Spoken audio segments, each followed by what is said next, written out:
History remembers what was written, but what if the truth was erased?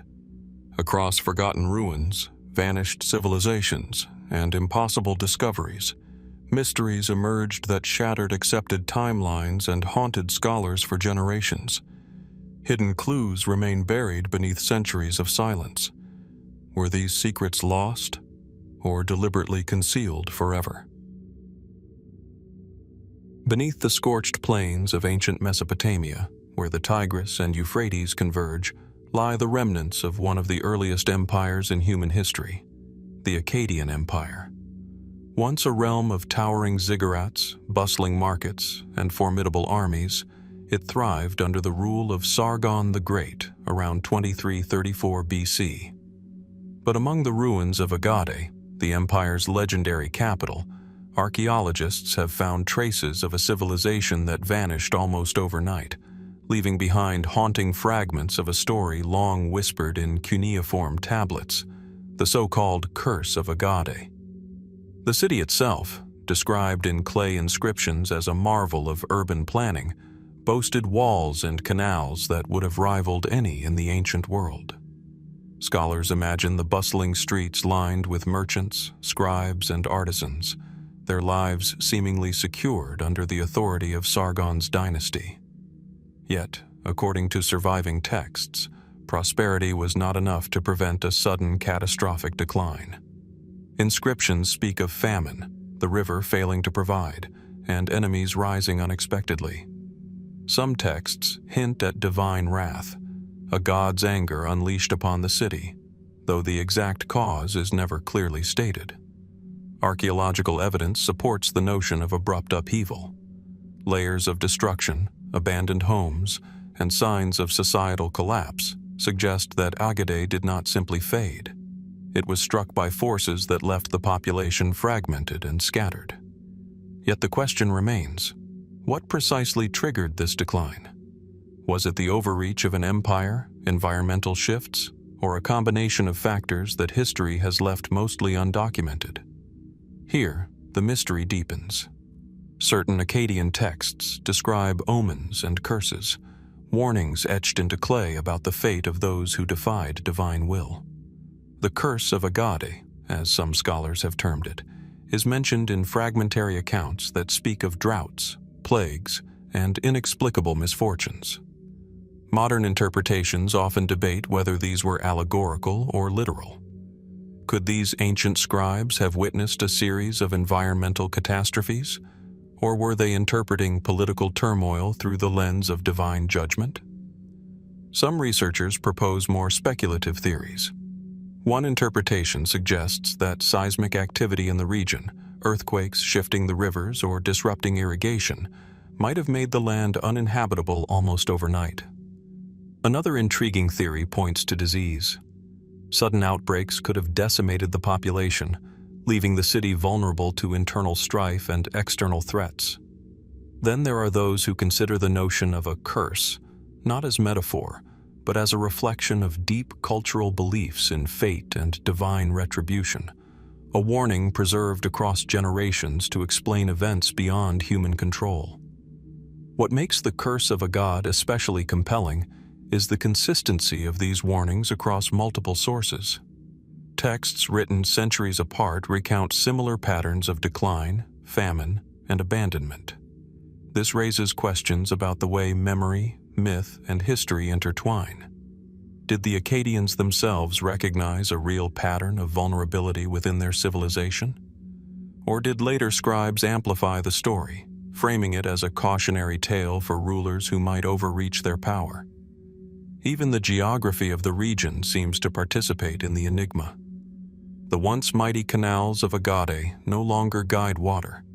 The land has shifted, leaving only traces of irrigation systems and city walls swallowed by the desert. Walking among these remnants today, one cannot help but feel the weight of time and uncertainty. How much of what we call historical fact is filtered through layers of interpretation, myth, and human imagination? The Curse of Agade leaves us with questions that endure. Why did one of the world's first great empires fall so abruptly? Was it the wrath of gods, The cruelty of nature, human error, or some combination we cannot fully comprehend? And what might still lie hidden beneath the sands, waiting to illuminate or further complicate our understanding of this vanished civilization?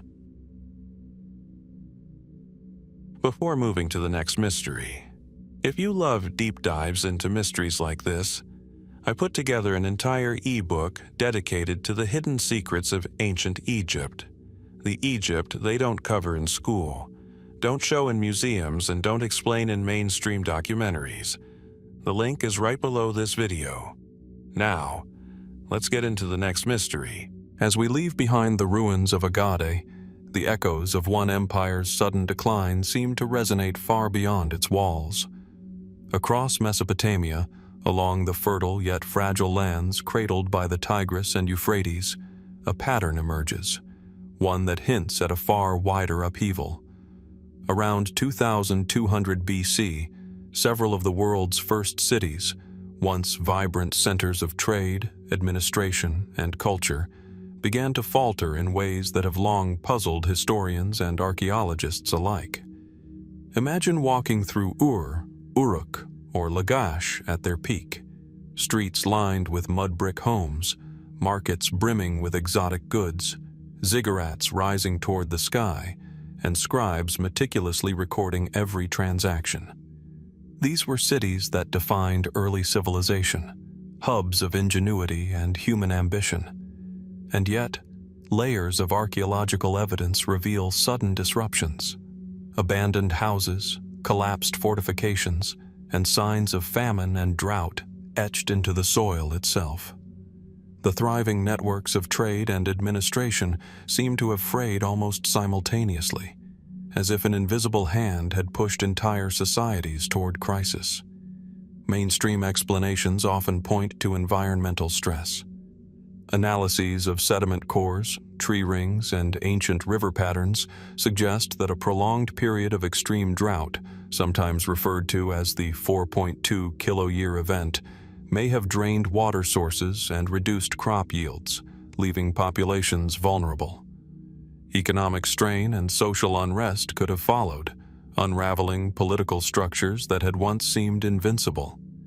Yet, while climate offers a compelling lens, it does not fully explain the speed and scale of the collapses. How could entire cities, each with resilient administrative systems, fall within a single generation? This is where the mystery deepens. Some scholars propose that a series of seismic events might have destabilized infrastructure, while others speculate that waves of migration or conflict overwhelmed urban centers already weakened by environmental pressures. Certain cuneiform texts speak cryptically of the people scattered like reeds before the wind, a phrase that evokes not just societal collapse, but a profound sense of dislocation and fear.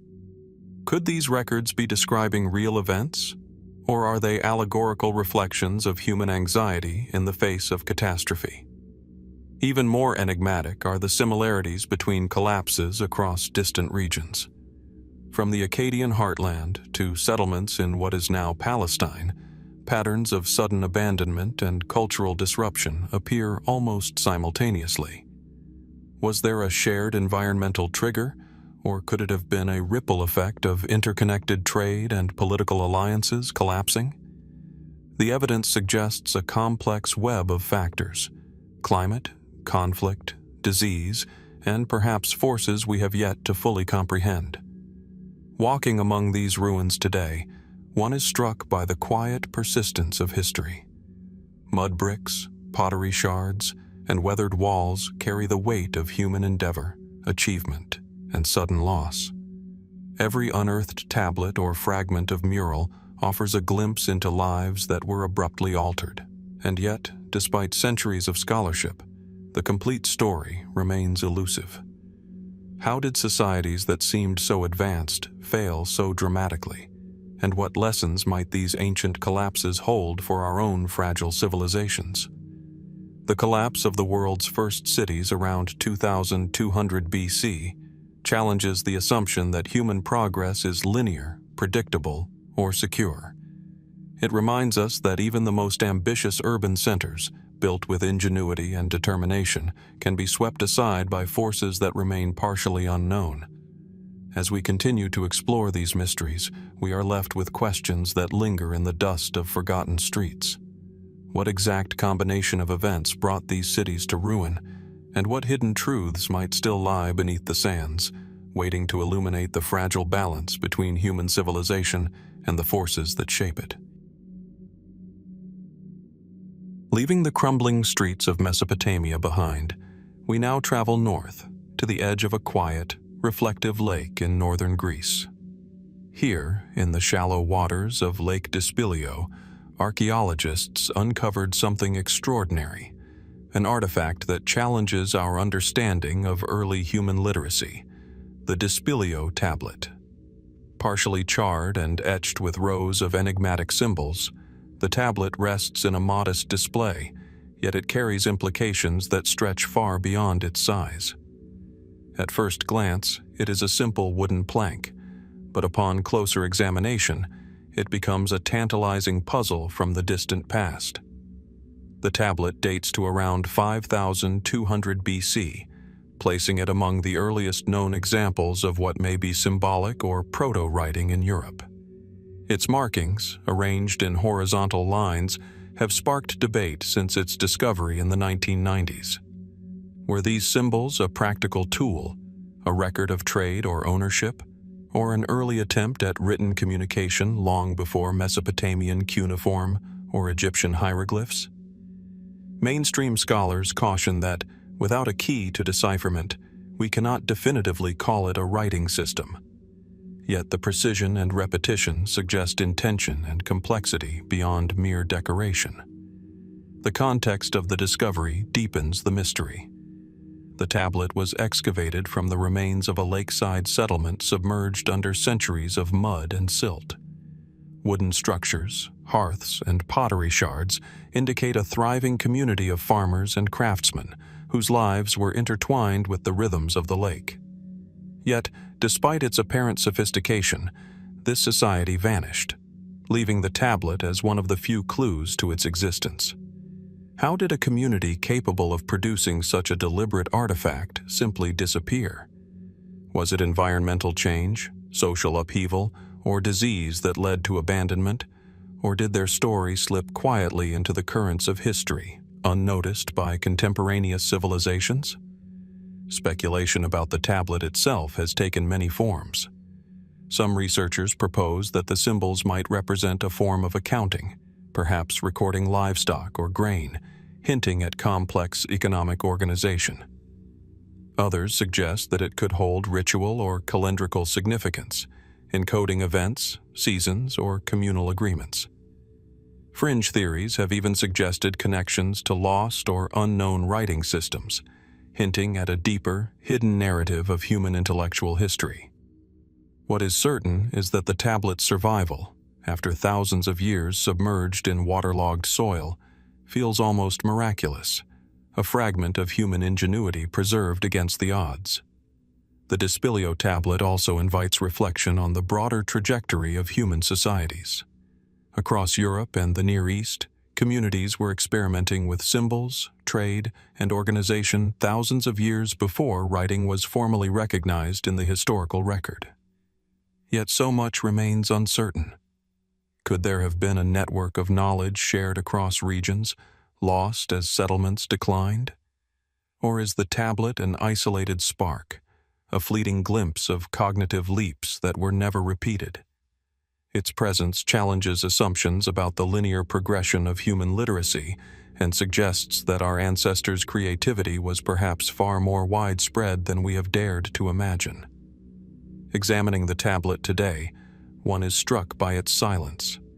It communicates through absence as much as presence, offering patterns without translation, a message without words. Each line of etchings asks us to consider the limits of what we can know about prehistory. What was the purpose of this early script? Who inscribed it, and why? And most hauntingly, what other innovations, stories, or knowledge might have been lost entirely to time, leaving behind only fragments like the Dispilio Tablet as silent witnesses to humanity's earliest ambitions? From the quiet waters of Lake Dispilio, we journey eastward across the Carpathian foothills to a small village in modern-day Romania, Tărtăria. In 1961, archaeologists digging amid the soil of this modest settlement unearthed a remarkable discovery. 3 small clay tablets, inscribed with a series of enigmatic symbols. Known today as the Tărtăria Tablets, these artifacts date to around 5,300 BC, placing them among the earliest known examples of symbolic communication in Europe, perhaps even predating the Dispilio tablet by several centuries. The tablets are modest in size, yet their inscriptions are intricate, carefully etched with repeated patterns that hint at deliberate design. Each mark seems purposeful, as if an unknown author was attempting to convey ideas, rituals, or information that remain just beyond our understanding. The clay itself is well fired, suggesting that the creators possessed not only technical skill but also an awareness of preservation, perhaps intending their message to endure across generations. What makes the Tărtăria tablets especially intriguing is their context. They were found alongside ceramic vessels, small figurines, and traces of what appears to have been a ritual space. This has led many researchers to suggest that the tablets were not merely practical tools or records, but held spiritual or ceremonial significance. Could they have been an early form of writing, encoding religious or cultural knowledge? Or were they symbolic tokens, a primitive yet sophisticated language of the mind and community whose meaning has been lost to time? Mainstream scholarship often emphasizes caution. With only 3 tablets and no corroborating corpus, it is impossible to assert definitively that the symbols constitute writing in the way we understand it. Yet the consistency of certain markings, their repeated motifs, and their careful execution suggest more than random decoration. Some experts argue that they might represent a transitional form of proto-writing, bridging the gap between abstract symbols and fully developed scripts like Sumerian cuneiform. Others propose that the symbols could have denoted counting systems, tribal records, or even a form of early communication across communities. Speculative interpretations further expand the mystery. Some researchers suggest links between the Tărtăria symbols and later scripts, implying that early knowledge may have traveled across Europe and the Near East, seeding ideas that would flourish millennia later. Others wonder if the tablets hold a ritualistic code, a secret language understood only by initiates, intended to communicate with the divine or preserve sacred knowledge. Could these small clay pieces be remnants of a worldview, a glimpse into the spiritual life of a Neolithic culture that left few traces beyond pottery, tools, and these cryptic inscriptions? Walking among the Tărtăria finds today, one senses the subtle weight of human intent across thousands of years. The clay tablets are silent witnesses to a world that predates kings, cities, and written history as we commonly understand it. They ask us to consider not only the origins of writing, but the human drive to record, to remember, and to communicate ideas beyond the immediate. What knowledge was encoded in these small marks, and why was it deemed so important to preserve? The Tărtăria tablets, like the Dispilio tablet before them, remain shrouded in uncertainty.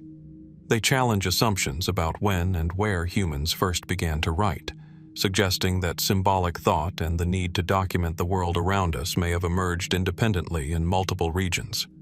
And yet, despite decades of study, the full meaning of these artifacts continues to elude us. What secrets might these Neolithic scribes have carried, and how many more messages from the deep past are still hidden beneath the earth, waiting to remind us of the complexity and ambition of our earliest ancestors? As we leave the small village of Tărtăria behind, our journey moves deeper into the heart of the Balkans, where the gentle slopes along the Danube conceal evidence of one of Europe's most enigmatic Neolithic cultures, the Vinča civilization. Flourishing between 5,700 and 4,500 BC, this community produced settlements of remarkable complexity, with tightly arranged houses, sophisticated ceramics, and finely crafted tools.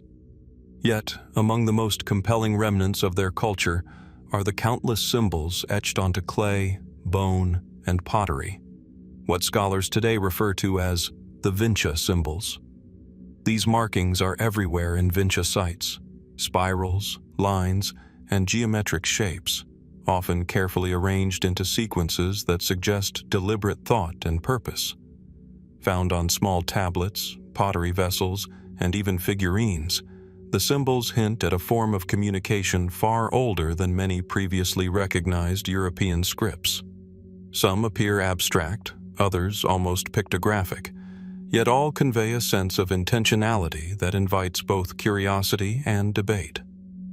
Were these marks a kind of proto-writing, a system to record trade, ritual, or history? Or were they symbols imbued with spiritual significance, meant to guide or protect those who used them? The context in which the Vinča symbols appear only deepens the intrigue. Archaeological evidence points to highly organized settlements, with clear planning and evidence of social hierarchy. Some houses were built with complex foundations, while others suggest communal spaces that may have hosted rituals or gatherings. The symbols, often appearing on ceremonial objects or in structured sequences, may have been intertwined with these practices, a coded language of daily life or sacred knowledge. Yet, despite the proliferation of these markings, no Rosetta Stone exists to unlock their meaning. We are left with tantalizing fragments, a conversation that stretches across millennia, mostly silent to modern eyes. Mainstream scholarship often interprets the Vinča symbols cautiously, emphasizing their proto-writing potential without overstating certainty. Many researchers see them as part of the gradual development toward fully realized writing, akin to other European and Near Eastern early scripts. Others consider the possibility that the symbols served as mnemonic devices, assisting memory in a culture that relied on oral tradition. Yet some fringe theories extend even further, proposing that these symbols encode advanced knowledge or an early, lost intellectual system, though such claims remain speculative and difficult to verify. What is undeniable is the sophistication behind these marks. The sheer consistency, the repetition, and the apparent organization suggest a level of cognitive complexity that challenges assumptions about Neolithic societies. How could a culture, seemingly isolated from the great empires of Mesopotamia and Egypt, develop a symbolic language that may predate or parallel early writing in those regions? Was this a case of independent invention, or does it hint at networks of knowledge connecting distant communities across Europe and the Near East, perhaps even stretching toward Palestine and the fertile regions beyond? Walking among Vinča ruins today, one senses a profound dialogue between the past and the present. Clay fragments, etched with lines and shapes, speak to human curiosity, memory, and the drive to communicate across time. They remind us that knowledge, once created, can endure in quiet, almost invisible ways, until rediscovered by those who seek to understand. The Vinča symbols challenge us to reconsider the origins of writing, the boundaries of early intellectual achievement, and the hidden histories that lie buried beneath the earth. And yet, the mystery remains. What did these symbols truly signify for the people who created them? Were they records of trade, ritual instructions, or markers of social identity? Or did they contain knowledge that has been lost forever, leaving behind only these tantalizing traces? The Vinča symbols invite us to wonder not just about what was written, but about the immense depths of human thought that have yet to be fully understood, lingering quietly in the soil of Europe's ancient past. As the mystery of the Vinča symbols fades into the background, another question emerges from a very different landscape. Instead of clay tablets buried beneath ancient settlements, this story begins high in the frozen silence of the Alps, where ice preserved a secret for more than 5,000 years. The mountains rise sharply along the border between modern Italy and Austria, their peaks often hidden behind drifting clouds and sheets of snow. For much of the year, the landscape appears timeless, a place where nature moves at its own pace, largely untouched by human history. Yet in September of 1991, melting ice revealed something extraordinary. At first, hikers believed they had discovered the body of a recently deceased mountaineer. But as archaeologists and forensic experts began their investigation, a far more remarkable truth emerged. The frozen remains belonged to a man who had lived around 3,300 BC. Today, he is known simply as Ötzi. Preserved by glacial ice, Ötzi's body offered an unprecedented glimpse into prehistoric life. His clothing, tools, weapons, and even the contents of his stomach survived for thousands of years. Scientists learned what he ate, where he traveled, and perhaps even how he died. Evidence suggested that he suffered a violent end, struck by an arrow before collapsing in the mountains. For researchers, Ötzi was a scientific treasure. Yet alongside the genuine archaeological discoveries, another story slowly began to take shape, one that would capture public imagination around the world. It started with a series of deaths. Over the years following Ötzi's discovery, several individuals connected to the mummy died under unusual or tragic circumstances. A forensic expert involved in the recovery was killed in a traffic accident. A mountaineer who had helped locate the body later died in an avalanche. A journalist who documented the discovery passed away unexpectedly from a brain tumor. Other researchers and individuals linked to the case also died over the following years. Individually, none of these events appeared impossible or supernatural. Accidents happen. Illness strikes unexpectedly. Yet, as the list grew, comparisons emerged with famous historical curses associated with ancient tombs and artifacts. Was Ötzi somehow connected to a curse? Mainstream explanations are straightforward. The number of people involved in the discovery, study, transportation, and preservation of the mummy was substantial. Given enough time, statisticians argue, a series of deaths among such a group becomes inevitable. Human psychology may also play a role. Once a pattern is noticed, people naturally become more likely to connect unrelated events into a single narrative. And yet, the timing of certain incidents continues to intrigue observers. Why did several highly publicized deaths occur among people directly associated with the mummy? Was it merely coincidence amplified by media attention? Or did the ancient circumstances surrounding Ötzi's violent death encourage deeper feelings of unease, causing people to perceive connections where none existed? Some more speculative theories venture into unfamiliar territory. Certain writers have suggested that ancient burial sites may carry symbolic warnings meant to discourage disturbance. Others have proposed ideas involving psychological suggestion, arguing that belief itself can influence perception and behavior in subtle ways. A few fringe interpretations even hint at unknown environmental factors connected to ancient remains, though no credible evidence has ever confirmed such claims. What makes the mystery enduring is not the evidence for a curse, but the atmosphere surrounding the story. Ötzi was not discovered in a tomb carefully prepared for eternity. He was found exactly where he fell, his final moments frozen in time for more than 50 centuries. His wounds, possessions, and isolated resting place create the impression of a life interrupted suddenly and violently. Even today, researchers continue to uncover new details about his health, his community, and the events leading to his death. Each discovery answers one question while raising another. Who pursued him into the mountains? What conflict led to his final hours?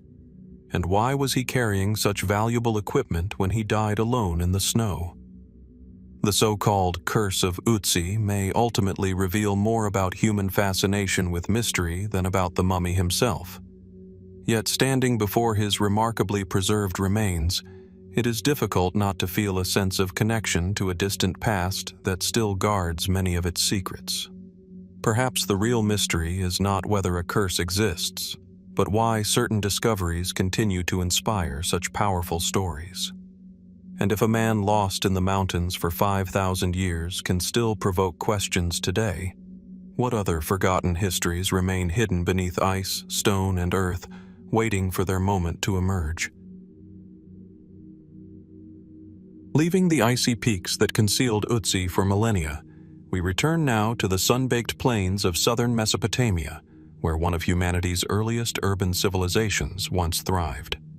Stretching along the lower reaches of the Euphrates and Tigris, the city of Uruk emerged around 4000 BC as a monumental center of trade, administration, and culture.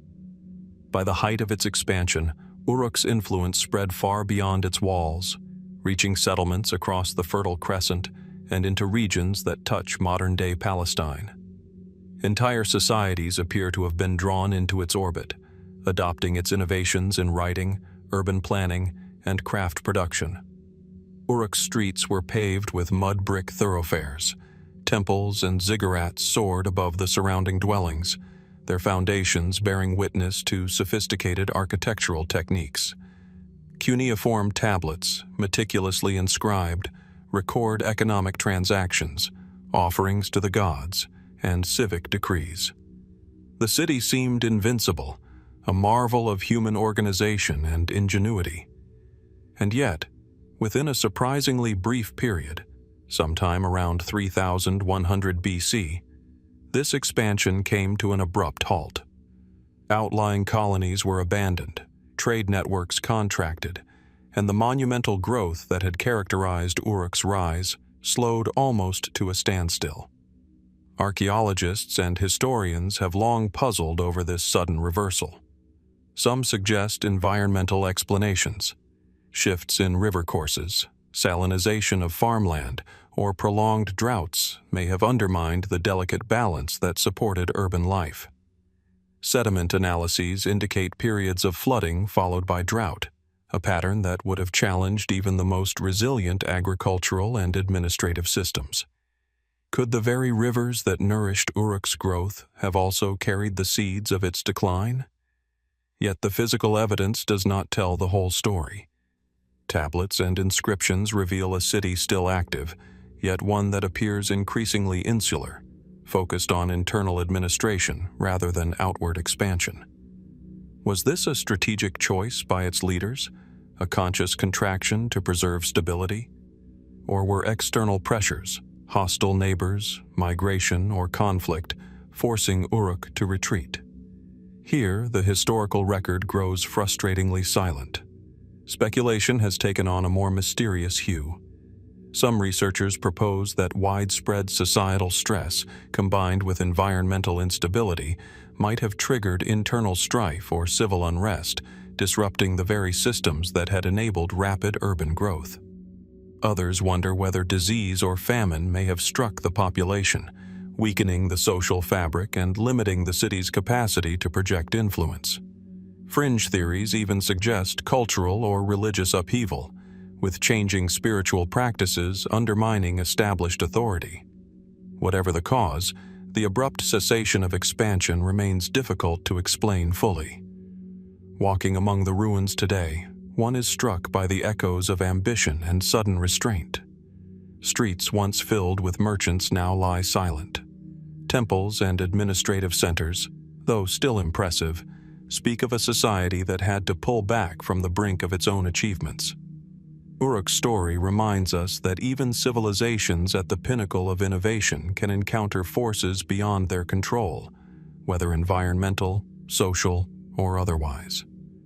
The mystery of the end of the Uruk expansion endures. Why did one of the first and most influential urban civilizations halt its outward growth so abruptly? Was it the earth itself, the rivers, the climate, or human decisions that curtailed a remarkable trajectory? And what might still lie hidden beneath layers of sediment and ruins, waiting to reveal new clues about the fragility of even the most seemingly unstoppable civilizations? As the story of Uruk's retreat fades into the sedimented silence of Mesopotamia, the narrative shifts once again, this time far to the southwest, where the world we know as desert was not always so. Beneath the vast, arid expanse of the modern Sahara lies evidence of a forgotten landscape, one once marked by lakes, grasslands, and winding river systems that sustained human life for thousands of years. This is the Green Sahara. Between roughly 9,000 and 5,000 BC, much of North Africa experienced a dramatically different climate. Rainfall was abundant. Rivers and seasonal lakes spread across regions that are now among the driest on Earth. Satellite imaging and geological surveys have revealed ancient shorelines, dried riverbeds, and submerged ecosystems that speak of a time when the Sahara was not a barrier, but a living corridor of movement and settlement. And within this shifting landscape lived communities we are only beginning to understand. Rock art sites scattered across the central Sahara, such as those in the Tassili Niger Plateau, depict scenes that seem almost unfamiliar in today's environment. Herds of cattle graze in open grasslands. Figures swim or wade through what appear to be large bodies of water. Hunters move through a landscape that feels more like savanna than desert. These images are not mythological inventions. They are visual records carved into stone, preserved for millennia under changing skies. But who were the people who created them? Archaeological evidence suggests that these populations were not isolated.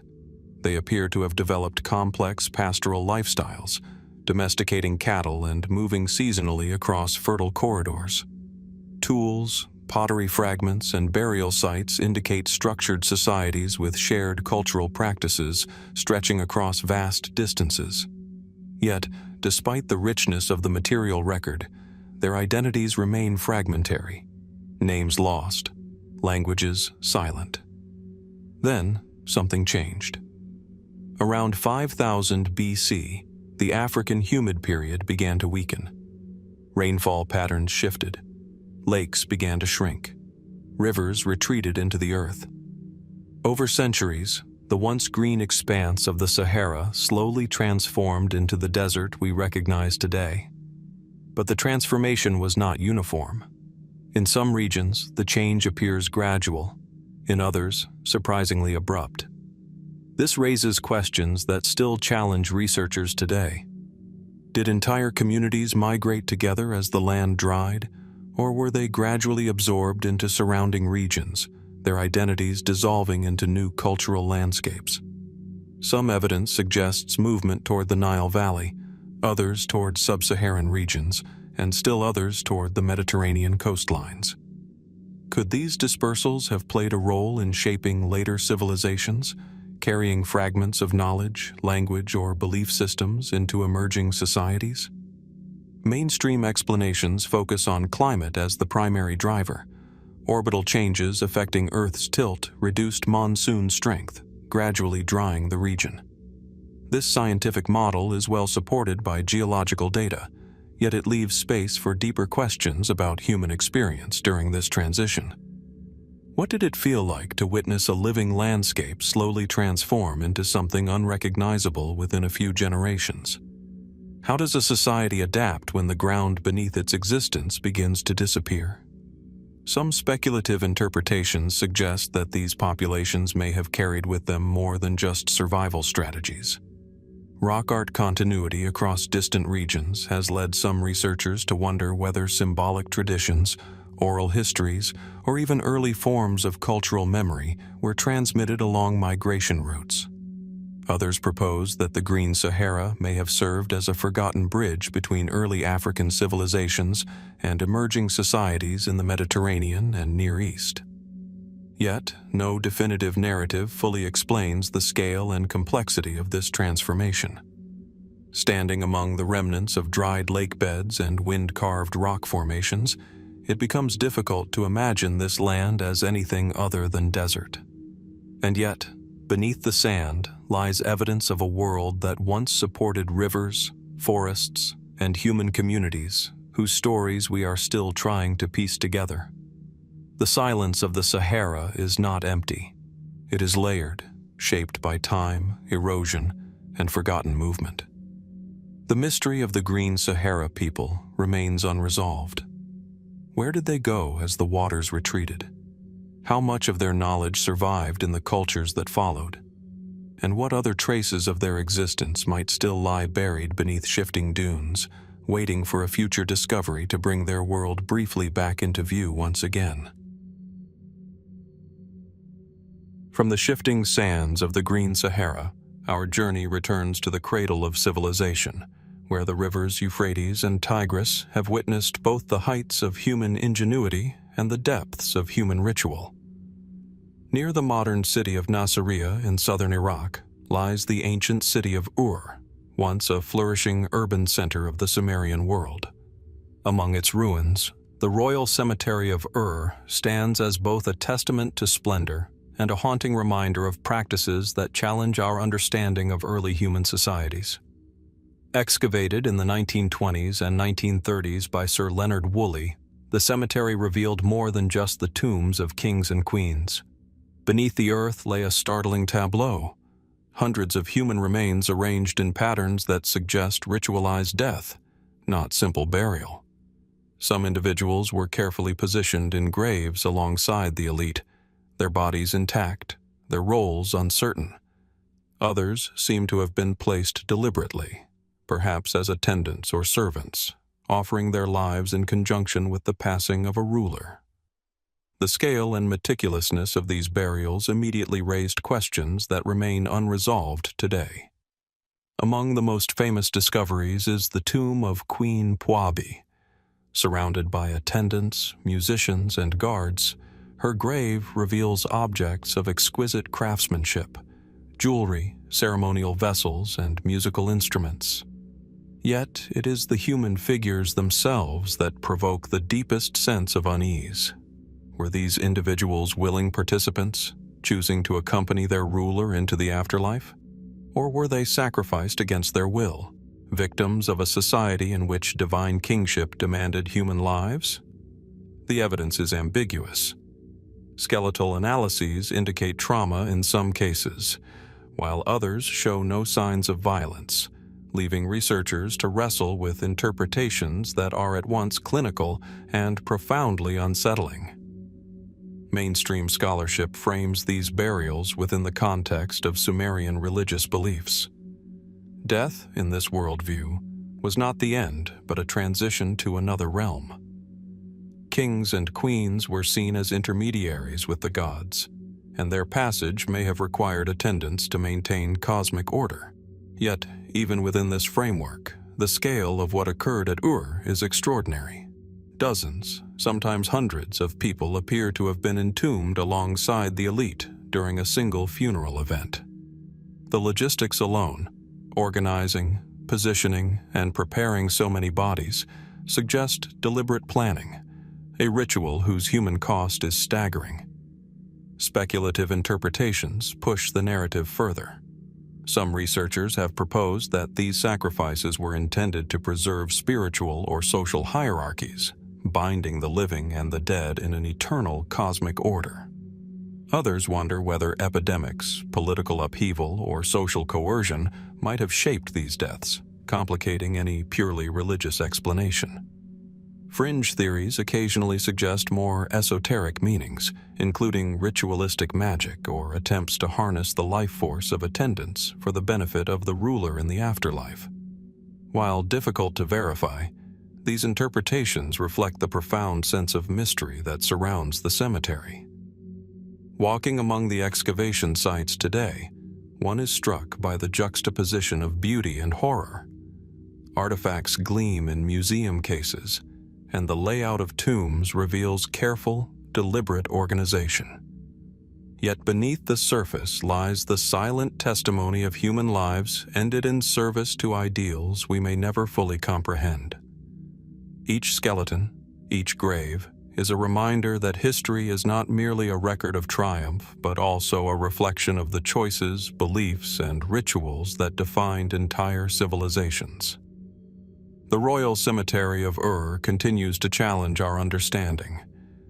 Why were these sacrifices conducted on such a scale? Were they a reflection of deeply held spiritual convictions, a display of power, or a combination of both? And what does it reveal about the ways in which societies balance reverence, fear, and devotion? As we peer into the past through the lens of these extraordinary burials, we are left with more questions than answers, and a chilling awareness of how much about human history remains shrouded in mystery. Leaving behind the silent chambers of the royal cemetery of where ritual and mortality seemed inseparably bound, we turn now to a different kind of relic, one that does not depict death through burial, but through language itself. Not carved in stone to honor kings, nor buried with offerings for the afterlife, but inscribed with a warning meant to endure across time. In the arid expanse of ancient Mesopotamia, where cities rose from mud brick and fell back into dust, archaeologists uncovered clay tablets that carry some of the earliest known written expressions of human intent. Among them lies a particular inscription often cited as one of the oldest known curse texts in history. Written in early Akkadian and Sumerian traditions, dating to around 2400 to 2200 BC, these tablets were not literature in the modern sense, nor myth in the purely symbolic sense. They were legal, administrative, and deeply personal warnings etched into clay that would harden and survive for millennia. The object itself is unassuming. A small tablet, its surface marked by wedge-shaped impressions, carefully arranged in lines that once conveyed precise meaning to those who understood the script. Yet, the language within it shifts the tone entirely. Instead of trade records or royal decrees, the text invokes consequences, harsh, deliberate, and meant to deter. It warns against theft, violation of boundaries, and the breaking of sacred or social trust. In some versions, the language escalates beyond law into something closer to invocation, calling upon divine forces to punish those who transgress. What makes this inscription remarkable is not only its age, but its emotional weight. It suggests a world in which writing was not just a tool for administration, but also a means of extending human authority beyond physical presence. If someone could not be there to enforce a rule, perhaps words themselves, backed by divine fear, could do the enforcing instead. But this raises an unsettling question.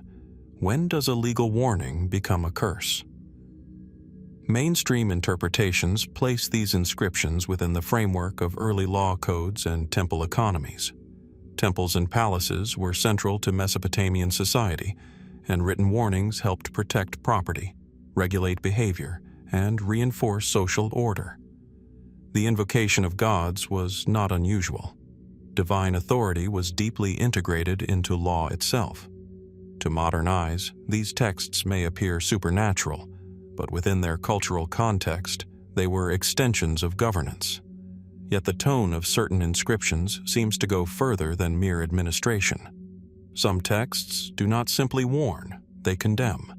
They describe misfortune, suffering, or divine retribution for those who violate the written command.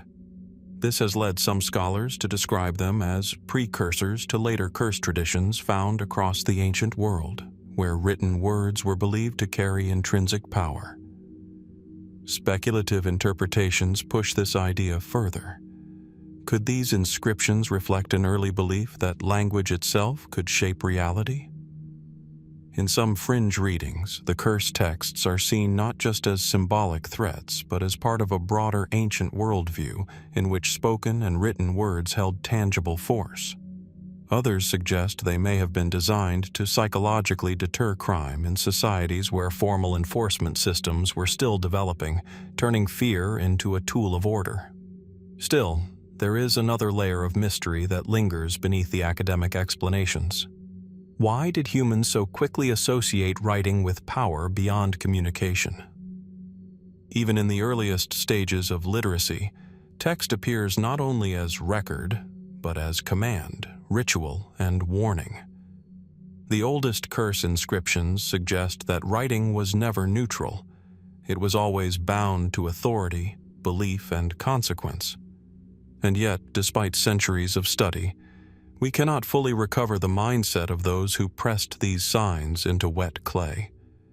Did they believe the curse would act on its own, even without witnesses? Or was it enough that others believed it might?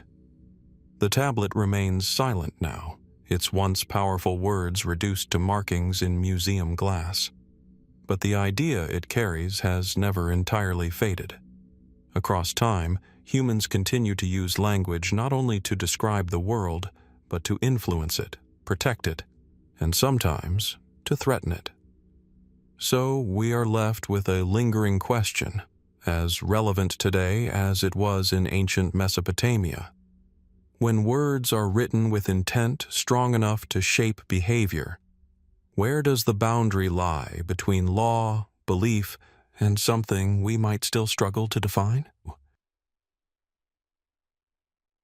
As we move away from the earliest written warnings of Mesopotamia, where clay tablets carried the weight of law, belief, and unseen consequence, we enter a very different kind of archive.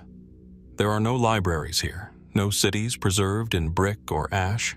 Instead, the record is carved directly into stone, exposed to wind, sand, and time itself. Across the vast stone plateaus of the central Sahara, in regions such as the Tassili Nadjer and surrounding massifs, ancient rock shelters preserve a gallery of images that speak from a world that no longer exists. These are not written texts in the conventional sense, but visual records, painted and engraved scenes that stretch back thousands of years, some dating as far as the Green Sahara period, when this land was still shaped by rivers, lakes, and grasslands. Among the most puzzling figures found in this rock art are beings often referred to by researchers as the Birdmen. At first glance, they appear almost familiar. Human in form, yet altered in a way that resists easy classification. Some are depicted with elongated limbs and bodies that seem stylized rather than naturalistic. Others display heads that resemble birds, or wear what appear to be feathered masks, helmets, or ceremonial headpieces. In certain scenes, these figures are shown standing apart from human groups, sometimes in motion, sometimes in what appears to be ritual alignment. What are we looking at? Mainstream archaeology tends to approach these images cautiously. The prevailing interpretation suggests that many of these figures are not literal beings, but symbolic representations, possibly shamans, ritual specialists, or members of a spiritual tradition in which animal identities were adopted during ceremonies. In this view, the bird-like appearance may reflect costumes, masks, or metaphorical transformation, rather than biological hybridity. And yet, the consistency of these depictions across different rock sites raises further questions. Why do similar forms appear separated by distance and time? Why the repeated emphasis on human-bird hybridity in a landscape where birds themselves held clear ecological and symbolic significance? In the Green Sahara, birds were not merely animals. They were part of a living ecosystem that included seasonal migration patterns, water sources, and shifting environmental cycles. Some researchers suggest that birds may have represented movement, transition, or communication between worlds, earth, sky, and water. If so, the birdmen might not be literal figures at all, but visual metaphors for states of being, ritual transformation, or spiritual roles within ancient belief systems. But interpretation becomes more complex when examining the detail and placement of certain scenes. In some compositions, birdmen appear alongside cattle herders, dancers, or what seem to be communal gatherings. In others, they are isolated, positioned at the edge of human activity, as if observing or participating from another conceptual space. A few rare depictions even show them in symmetrical arrangements, almost as if engaged in structured interaction or ceremony. Could these images represent a shared mythological framework across dispersed communities of the Green Sahara? Or are they expressions of localized beliefs that coincidentally adopted similar visual language? The challenge is that rock art does not behave like written language. It does not explain itself. It suggests, implies, and preserves ambiguity. and unlike clay tablets or inscriptions, it is not easily translated into linear meaning. Instead, it must be interpreted through pattern, context, and comparison, each layer adding possibility, but rarely certainty. Some speculative interpretations have ventured further. A small number of researchers and independent theorists have proposed that the birdmen could represent early forms of deity representation, beings associated with protection, weather, or migration cycles. In these readings, bird imagery might reflect a perceived connection between flight and transcendence, between sky and authority.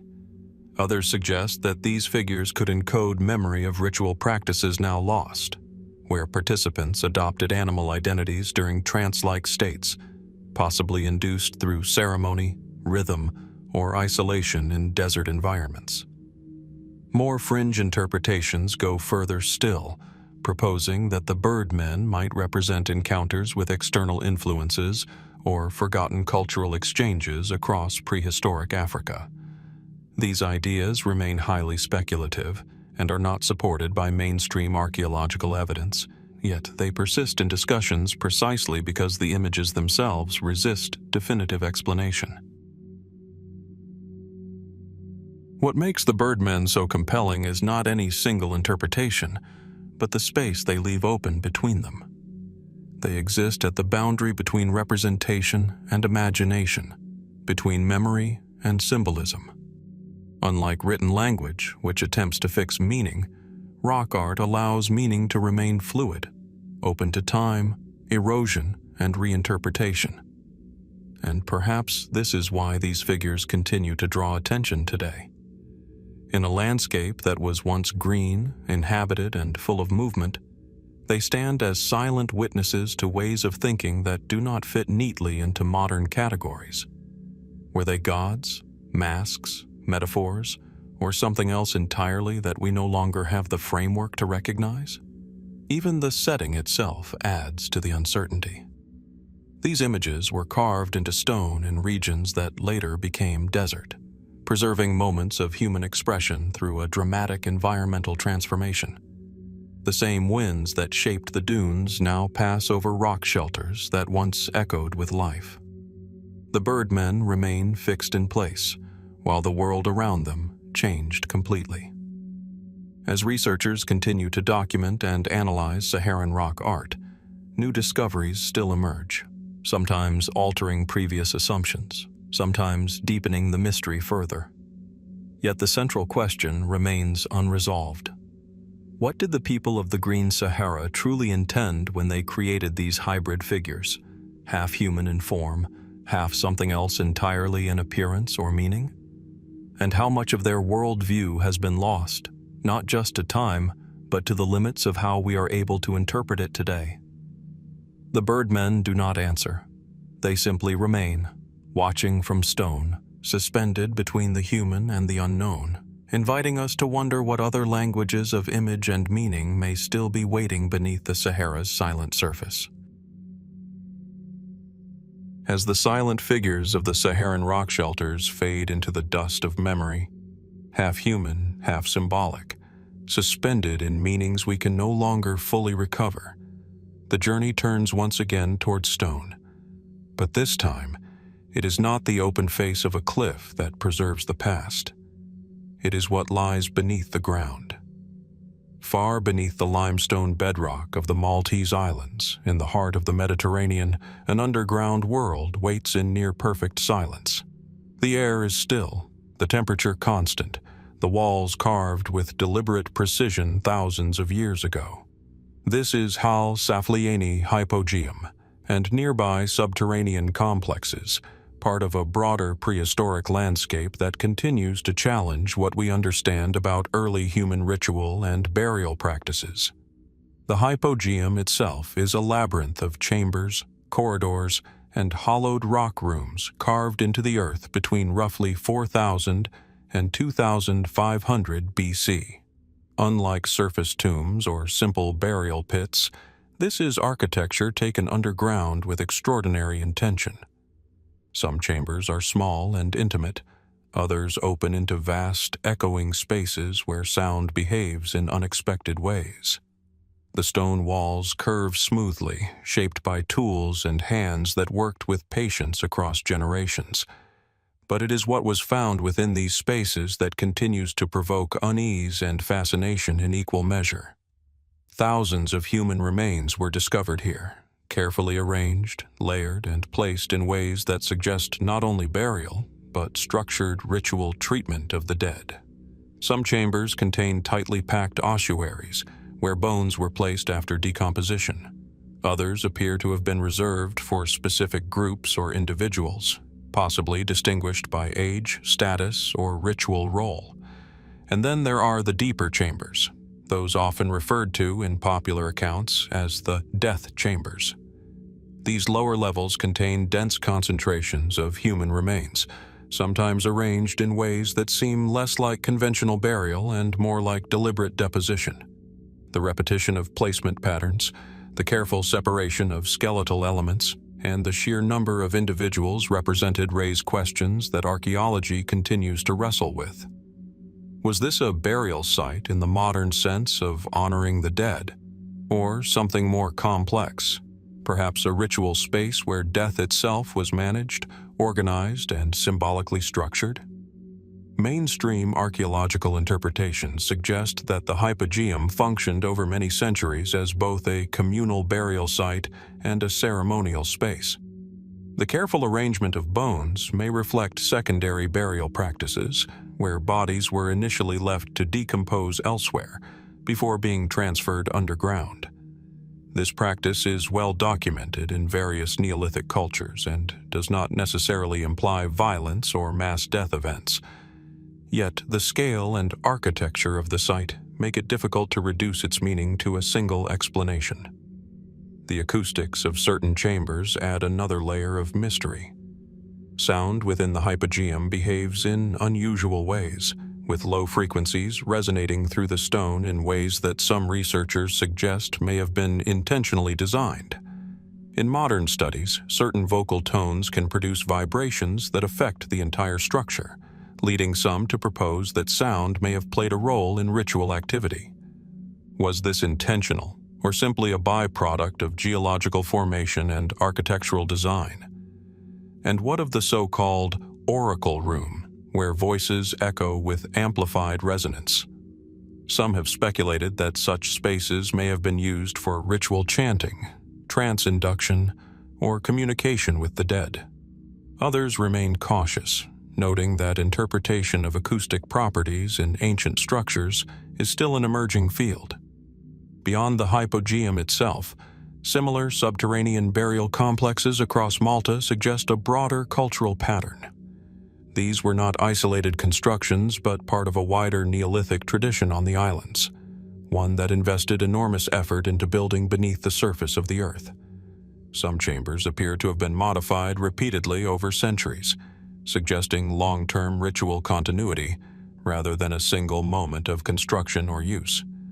But the deeper question remains unanswered. Why underground?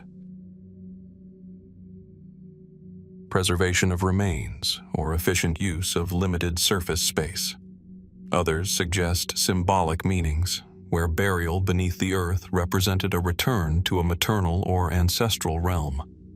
In many ancient belief systems, the earth itself is not simply ground, but origin and destination, a living boundary between worlds. More speculative interpretations, while not supported by archaeological consensus, have suggested that the hypogeum might reflect a far more complex ritual cosmology than we currently understand. Ideas of cyclical death practices, communal ancestral integration, or even structured ceremonial systems involving altered states of consciousness have been proposed in various forms.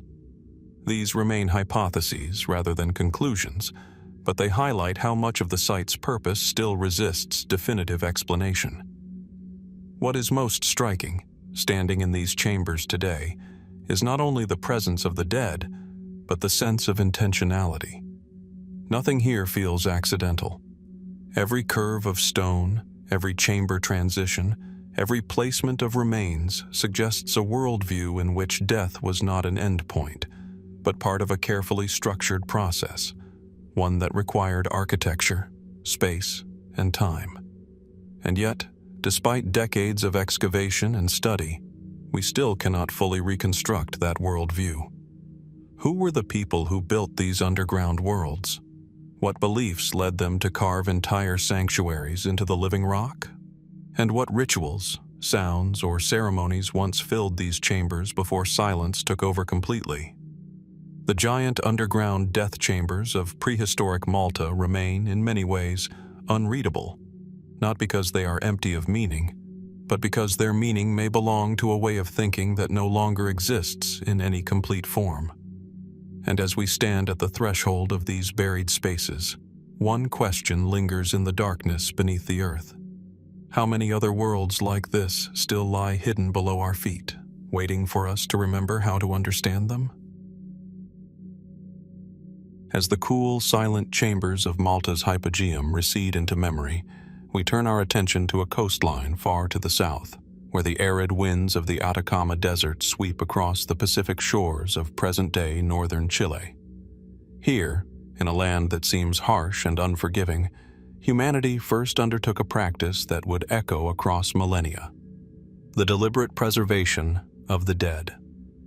These are the Chinchorro mummies, the earliest known artificially mummified humans, dating back as far as 5000 BC, centuries before the Egyptians would refine their funerary arts.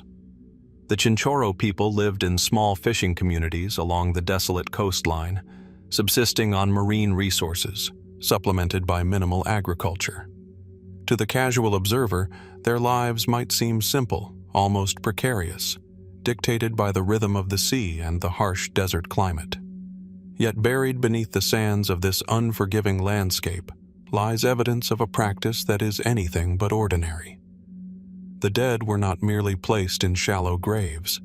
Instead, they were transformed, reconstructed, and preserved with astonishing care, their physical forms carefully prepared, coated, and sometimes even painted with red or black mineral pigments.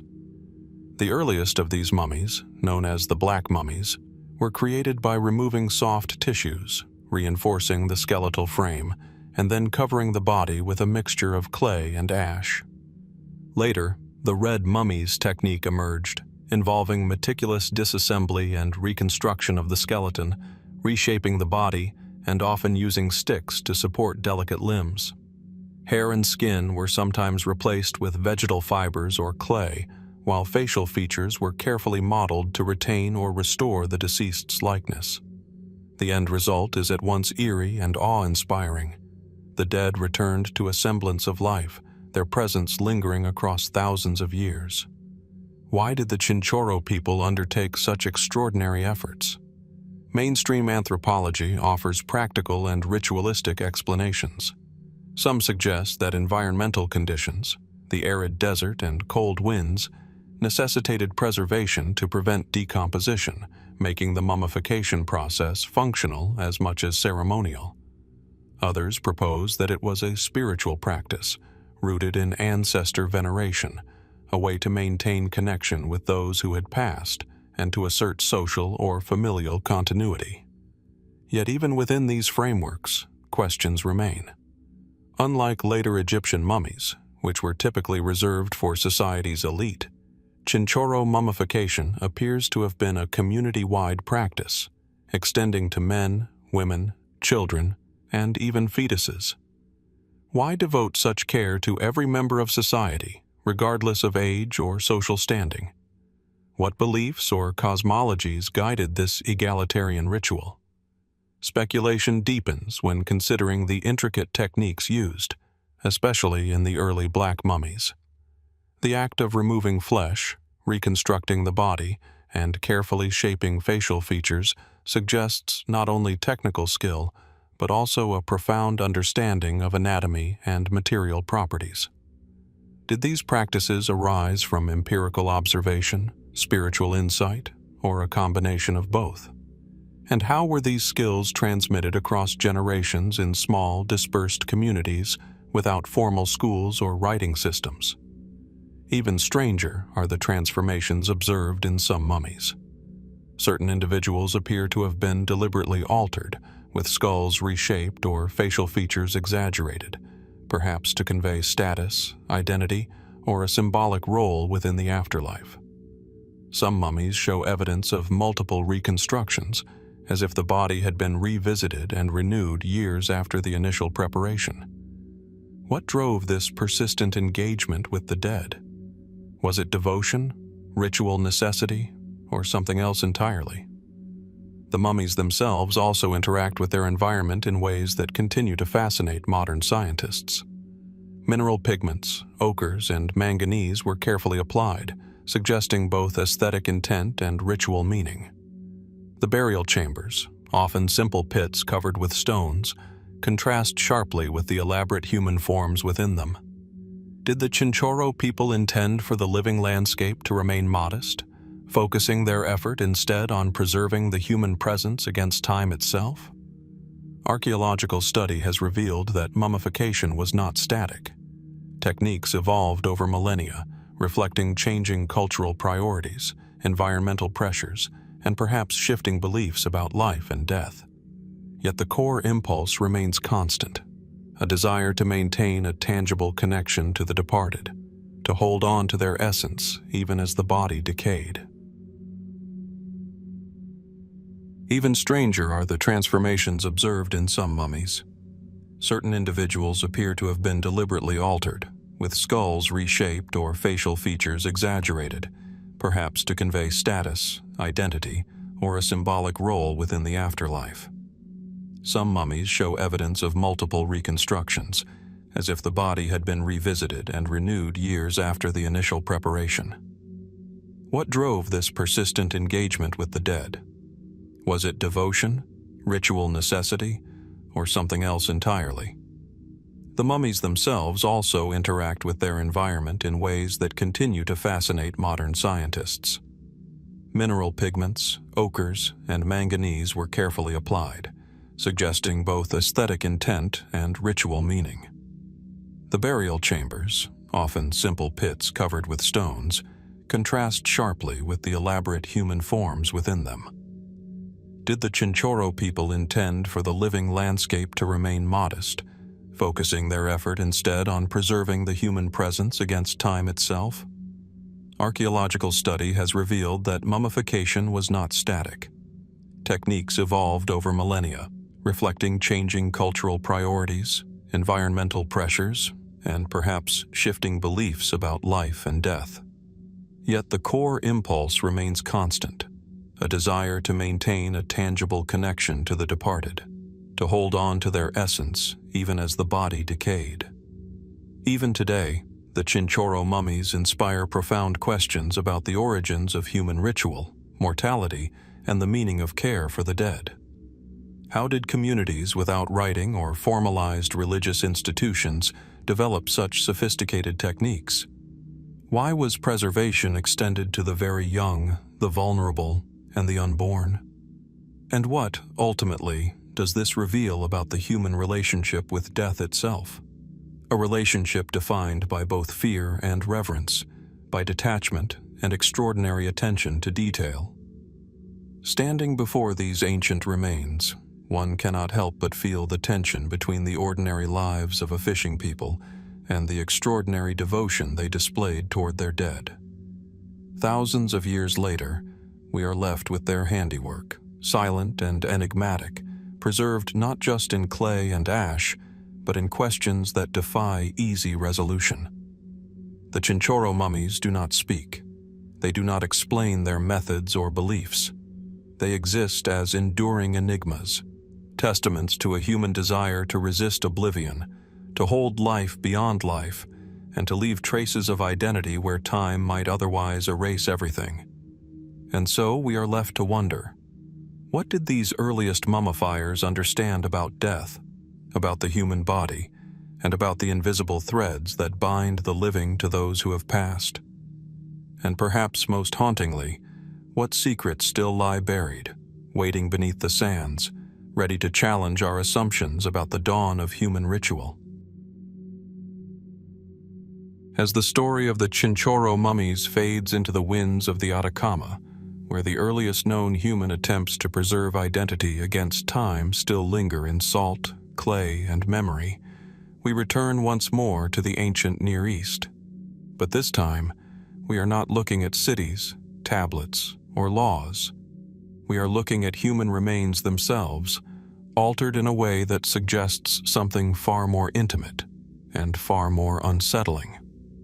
In the fertile corridor stretching from the Levant into Mesopotamia, archaeologists have uncovered a series of burial practices dating back to the Neolithic period, roughly between 9000 and 6000 BC, that reveal a striking and recurring pattern: the deliberate removal, modification, and preservation of human skulls.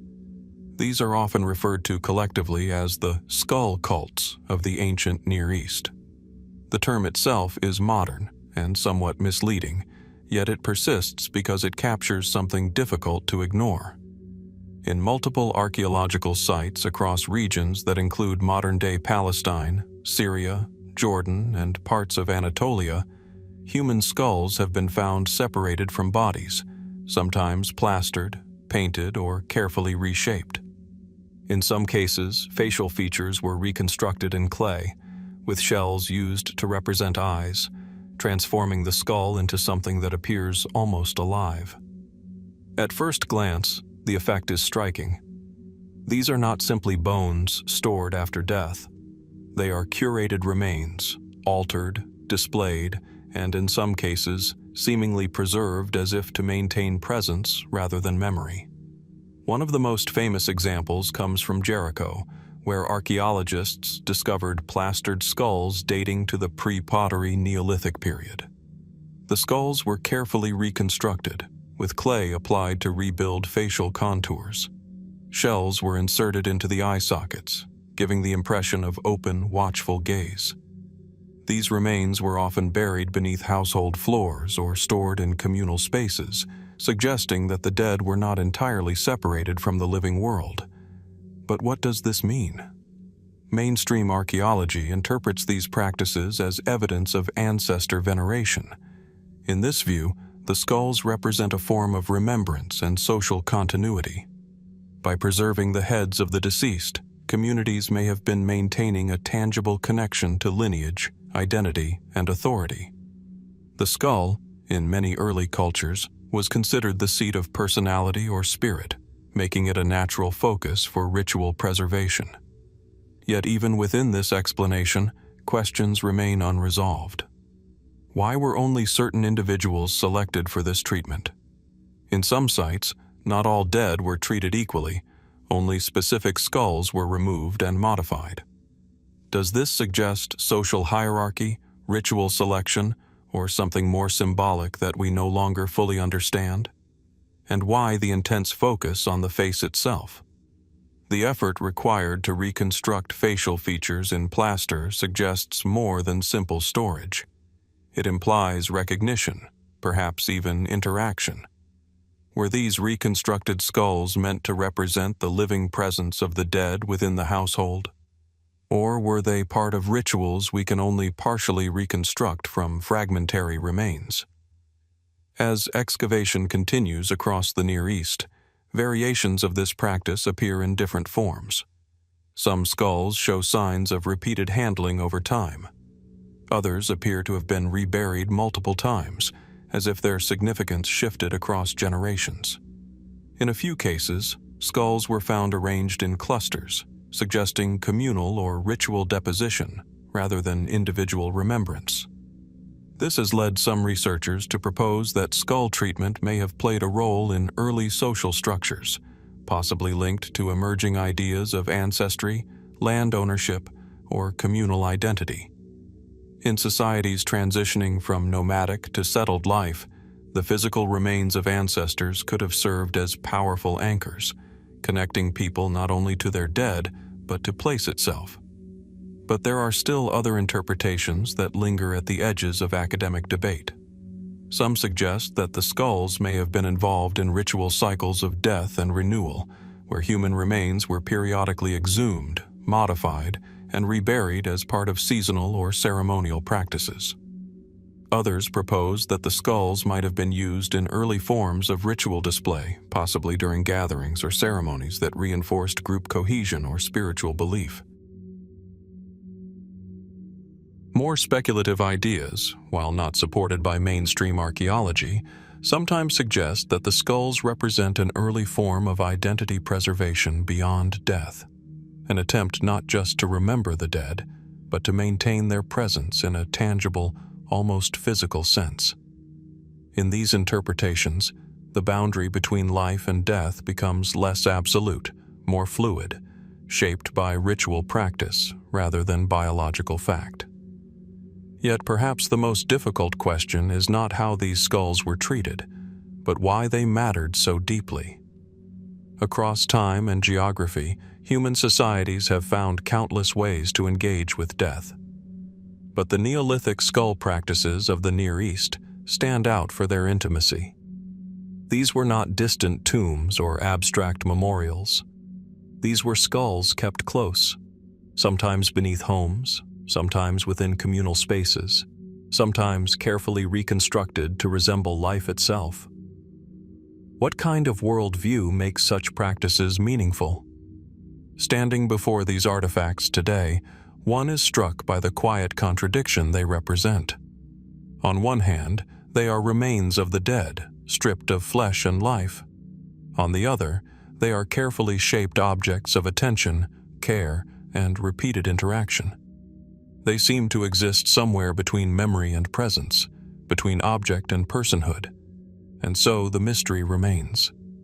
Were these skulls seen as vessels of identity, still inhabited in some way by the essence of the deceased? Were they ritual tools used in ceremonies whose meanings are now lost? Or do they reflect a way of thinking about life, death, and continuity that does not easily translate into modern categories at all? As more sites are uncovered across the Near East, new variations of this practice continue to emerge, each adding complexity rather than closure. And with every discovery, the same question quietly returns. What did these people believe they were doing when they carefully shaped the faces of the dead and kept them close enough to be seen again? As the quiet weight of the Near Eastern skull traditions lingers in our minds, where the boundaries between memory, identity, and the physical remains of the dead seemed to blur, we move once more into the ancient landscapes of northern Mesopotamia. Here, beneath the dry plains of modern-day Syria, lies the site of Hamoukar, a settlement whose ruins have begun to reshape our understanding of early urban conflict and its human cost. At first glance, Hamoukar appears unremarkable, a scatter of mud brick walls, eroded mounds, and archaeological layers buried beneath centuries of wind-blown dust. Yet beneath these fragile surfaces lies evidence of something far more abrupt, a moment of destruction that seems to have frozen in time, a snapshot of violence and its aftermath. Dating to around 3,500 to 3,100 BC, Hamoukar is now widely regarded as one of the earliest known urban centers to show clear evidence of large-scale warfare. Among the most haunting discoveries at the site are the remains often referred to as the burned children of Hamoukar. They were not initially found as a singular group, nor marked by any ceremonial placement. Instead, their remains emerged gradually through excavation, small skeletal fragments, charred bone, and disturbed burial contexts scattered across destruction layers within the ancient city. Some were found in collapsed domestic structures, others in areas interpreted as public or administrative spaces. What unites them is the unmistakable evidence of intense heat exposure, consistent with large-scale burning events. The archaeological record suggests that Hamoukar experienced a sudden and violent assault, possibly involving organized conflict and the use of early projectile weapons such as clay bullets and sling stones. Walls appear to have been breached, buildings collapsed, and fires spread rapidly through densely packed urban quarters. Within this destruction layer, the remains of children, some very young, were preserved in the aftermath of catastrophe. Mainstream interpretations frame these findings within the broader emergence of organized warfare in early urban societies. Hamoukar is often cited as evidence that conflict between early cities was not only possible but transformative, marking a shift in how power, territory, and resources were contested. The burned remains are understood as tragic casualties of an assault that overwhelmed the city's defenses. But even within this framework, many questions remain unanswered. Why was the destruction so extensive and so sudden? Archaeological evidence suggests a rapid event rather than prolonged siege warfare. Entire districts appear to have been affected in a relatively short period of time. Was this a single coordinated attack, or a series of escalating conflicts that culminated in urban collapse? And what of the children themselves? In ancient urban contexts, children were often the most vulnerable members of society, yet their remains in Hamoukar are not always found in predictable domestic settings. Some appear in areas associated with movement or retreat, suggesting they may have been displaced during the final moments of the city's destruction. Others are found in contexts that raise questions about whether they were caught inside buildings as fires spread rapidly through the settlement. The presence of burning adds another layer of complexity. Fire in ancient warfare was not merely destructive, it was also symbolic, tactical, and psychological. It could clear structures, force evacuation, and mark conquest in ways that extended beyond physical damage.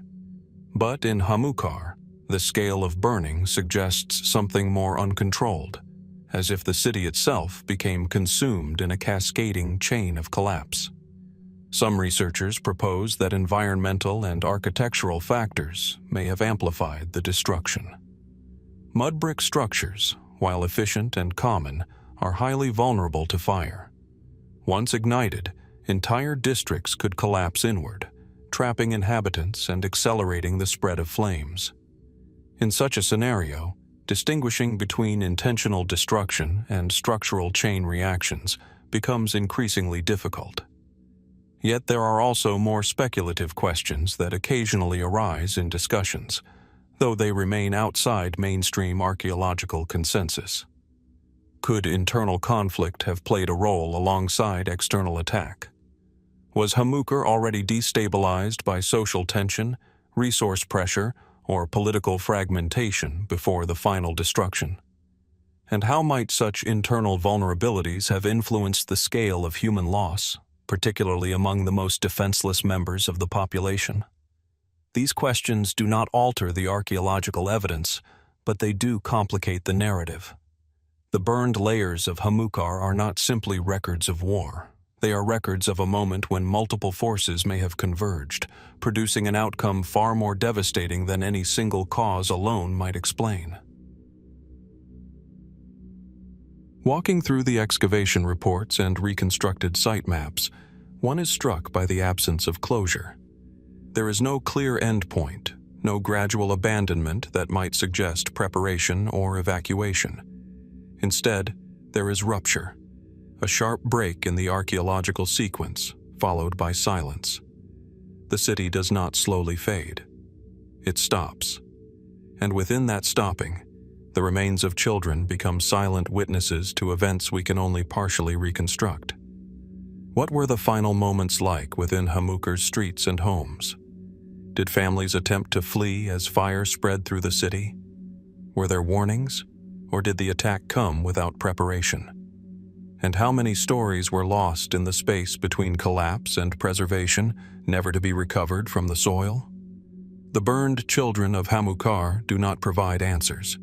They preserve a moment instead, one shaped by sudden violence, environmental fragility, and the early emergence of urban conflict in human history. And so we are left with a lingering uncertainty. In the silence of the ruins, beneath layers of ash and earth, what other forgotten moments of ancient human life still remain waiting to be uncovered? Moments that might further reshape what we believe we know about the first cities and the cost of their existence? Continuing from the tragic remnants of Hamoukar, where children perished amid flames and urban collapse, We now turn our attention to a different yet equally haunting practice of death: the headless burials scattered across Neolithic Europe. While Hamoukar confronted us with the violence of early cities, these enigmatic graves raise questions of ritual, identity, and human behavior that seem far more deliberate, carefully arranged, and yet profoundly disturbing. Across regions from modern-day France and Germany to the British Isles, archaeologists have uncovered skeletal remains that share a striking, unsettling pattern. The bodies are buried without heads, or with the skulls deliberately removed and placed elsewhere. In some cases, heads are separated from torsos by a few centimeters. In others, they are entirely absent, never to be recovered. Often, these burials are accompanied by pottery, stone tools, or other grave goods, hinting at ritual significance, yet their true meaning remains elusive. The first question that arises is practical. Why remove the head? Was it a form of post-mortem punishment, an act of revenge, or a symbolic gesture? Some scholars suggest that decapitation in these contexts could reflect social or judicial practices, early forms of punishment for perceived transgressions, even at a time when written law did not exist. Yet this explanation accounts for only a fraction of the evidence. Many headless burials show no signs of violent trauma beyond the careful separation of skull and body, implying that the act was intentional, controlled, and possibly ceremonial rather than punitive. One particularly striking example comes from the site of Herxheim in southwestern Germany, dating to around 5300 BC. Excavations there have revealed dozens of burials with missing skulls, often placed alongside other human remains in what appears to be a communal or ritual context. The pattern is deliberate. Skulls may have been stored elsewhere, possibly as objects of veneration, or even as symbols in ongoing ceremonies. Could this suggest that the head, in Neolithic cosmology, was considered the seat of the soul, identity, or life force, warranting separate treatment from the body? Across Europe, headless burials share similarities but also intriguing variations. In some sites, skulls were found carefully deposited in pits or on platforms, sometimes oriented toward specific directions or celestial markers.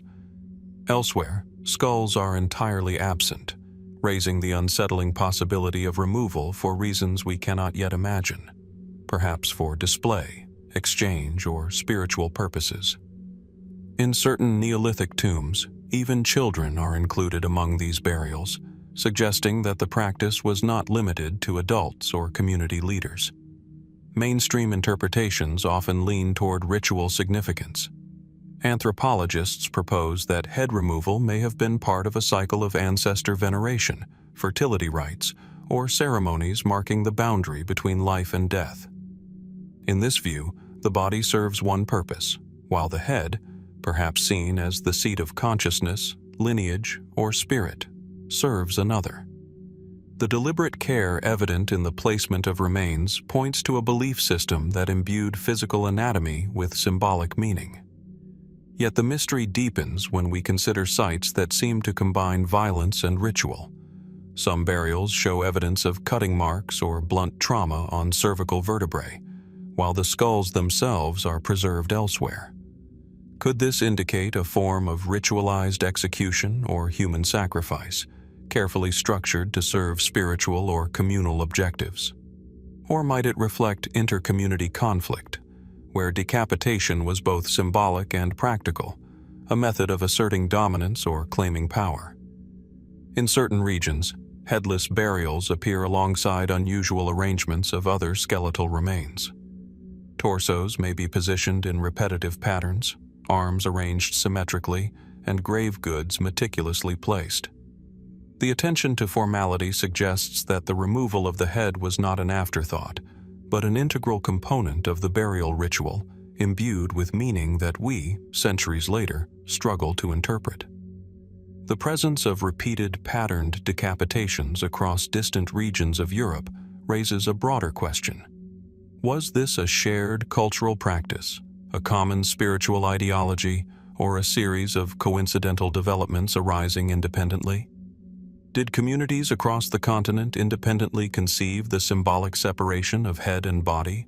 Or was there a flow of ideas connecting Neolithic peoples through trade, migration, or ritual exchange?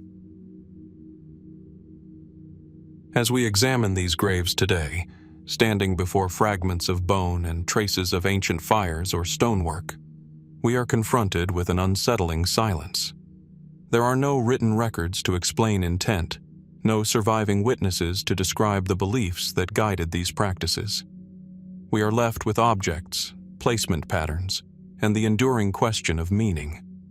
The headless burials of Neolithic Europe invite us to wonder not only about death itself, but about the relationships between the living and the dead.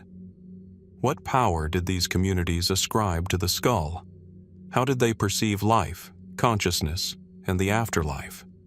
And why, despite the passage of millennia, does the practice continue to haunt our imagination as a ritual both intimate and terrifying? We may never know the answers with certainty, but as each layer of soil is removed, revealing another carefully arranged skeleton, another missing skull, we glimpse the echoes of a belief system that sought to bridge the divide between life and death in ways that remain, to this day, profoundly mysterious. As the unsettling pattern of Neolithic Europe's headless burials lingers in our minds, where the boundary between ritual, punishment, and belief seems to blur, we now arrive at one of the most striking and debated sites of all. In the quiet landscapes of southwestern Germany, near the modern village of Herxheim, lies a place that has forced archaeologists to reconsider what they thought they knew about early Neolithic life, death, and violence. At first glance, Herxheim appears unremarkable, a modest archaeological mound surrounded by farmland, its surface offering little hint of the extraordinary discoveries beneath. Yet beneath this soil lies a settlement associated with the linear pottery culture, dating to around 5,300 BC, that has revealed a pattern so unusual it continues to challenge interpretation even decades after excavation began. This is not a typical burial site. It is a site of fragmentation. As archaeologists carefully excavated Herxheim, they uncovered the remains of more than 100 individuals. But what immediately stood out was not simply the number of dead, it was the condition in which they were found. Many skeletons were incomplete, limbs were separated, long bones were deliberately broken, and most striking of all, skulls were not only detached from bodies but often treated in ways that suggest repeated handling, processing, or selection. Some skulls were placed in clusters, others were deposited in pits alongside broken pottery and animal remains. Still others appear to have been arranged with a level of care that suggests intention beyond disposal. The site does not present a single uniform burial pattern. Instead, it reveals a complex sequence of actions that unfolded over time, each layer adding more questions than answers. What happened here? Mainstream archaeological interpretations have long suggested that Herxheim may have been a ritual center, possibly associated with cycles of feasting, ceremony, and the symbolic treatment of the dead. In this view, the fragmentation of bodies is not random violence, but part of a structured ritual process. The remains may have been brought from surrounding regions, processed at the site, and then redistributed or deposited in symbolic arrangements. Evidence supporting this includes the mixture of human and animal bones, the presence of high-quality pottery, and signs that some remains were not locally sourced. This has led to the hypothesis that Herxheim functioned as a regional ritual hub, where communities gathered periodically for ceremonies that involved both feasting and complex mortuary practices. Yet even within this framework, the scale and nature of the bone modification remains difficult to fully explain. Many of the skulls show signs of deliberate breakage, not consistent with natural decomposition or accidental damage. Long bones appear systematically fractured, as if processed in a repeated and standardized manner. This level of consistency raises questions about whether we are looking at ritual transformation of the body, or something closer to structured violence embedded within ritual. And then there is the question of the decapitation itself. Across Herxheim, skulls are disproportionately represented compared to other skeletal elements. In some contexts, they appear to have been treated differently from the rest of the body, as if carrying a distinct symbolic or functional significance. Were they trophies, ritual objects, containers of identity, or something else entirely within a belief system that no longer exists in recognizable form? Some researchers propose that the skulls may have played a central role in Neolithic cosmology, perhaps associated with ancestry, spiritual power, or social identity. In this interpretation, the removal and circulation of skulls could represent a form of ritual communication between groups, or between the living and the dead. Others suggest a more complex possibility, that Herxheim represents a convergence of ritual practice and episodes of violence, where boundaries between ceremony and conflict were not clearly defined. In early agricultural societies, where identity and territory were becoming increasingly structured, the treatment of the dead may have been deeply entangled with social tension, competition, or even warfare. Fringe interpretations occasionally push further, proposing that Herxheim might reflect a form of ritualized cannibalism based on the fragmentation and processing marks found on bones. While such interpretations are highly controversial and not universally accepted, they persist in academic discourse precisely because the archaeological evidence is so unusual and open to multiple readings. However, most mainstream scholars caution that evidence of bone modification does not automatically imply consumption, and alternative explanations, such as ritual defleshing or secondary burial practices, remain equally plausible. What makes Herxheim particularly difficult to interpret is the absence of clear parallels. While other Neolithic sites show signs of skull removal or secondary burial, few exhibit the same intensity of fragmentation and redistribution. This uniqueness makes it difficult to situate Herxheim within a broader cultural pattern, leaving open the possibility that it represents a localized tradition that has not yet been fully understood. And yet, despite its strangeness, Herxheim is not an isolated anomaly. It exists within a wider Neolithic landscape already familiar with complex burial practices, symbolic treatment of the dead, and selective manipulation of human remains. In this sense, it may not be an outlier, but rather an extreme expression of ideas that were more widespread than previously assumed. Standing at the edge of this archaeological site today, one is confronted not with answers, but with fragments of bone, pottery, and pattern. Each fragment suggests intention, yet the full picture remains just out of reach. The people who once moved through this landscape left behind no written explanation, no direct testimony, only material traces that must be carefully assembled into tentative interpretations. But even careful reconstruction leaves gaps. Why were bodies brought here in such condition? What social or spiritual logic governed the repeated separation and treatment of skulls? And what kind of worldview could make fragmentation not an act of destruction alone, but part of a structured, meaningful process? The decapitated bodies of Herxheim do not resolve into a single narrative. Instead, they resist closure, forcing us to hold multiple possibilities at once: ritual, violence, belief, and transformation, without being able to fully privilege one over the others. And so the site remains open, in both a physical and intellectual sense. As we step back from its layers of earth and bone, we are left with a deeper uncertainty.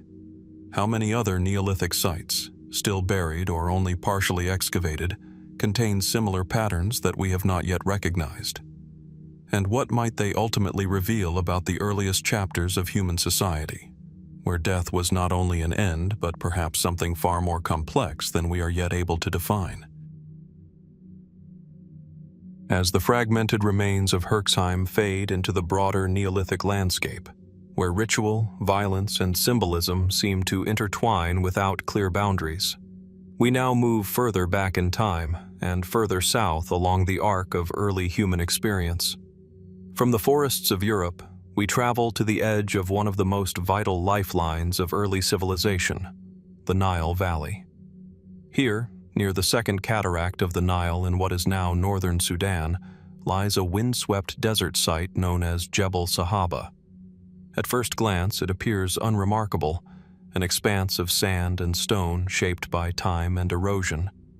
But beneath this quiet surface lies one of the oldest and most striking assemblages of evidence for large-scale interpersonal violence in human prehistory. The skeletons of Jebel Sahaba, dating to roughly 13,000 to 11,000 BC, belong to a population living at the end of the last ice age, during a period of dramatic environmental instability. Excavated originally in the 1960s and later re-examined with modern analytical techniques, these remains reveal something extraordinary.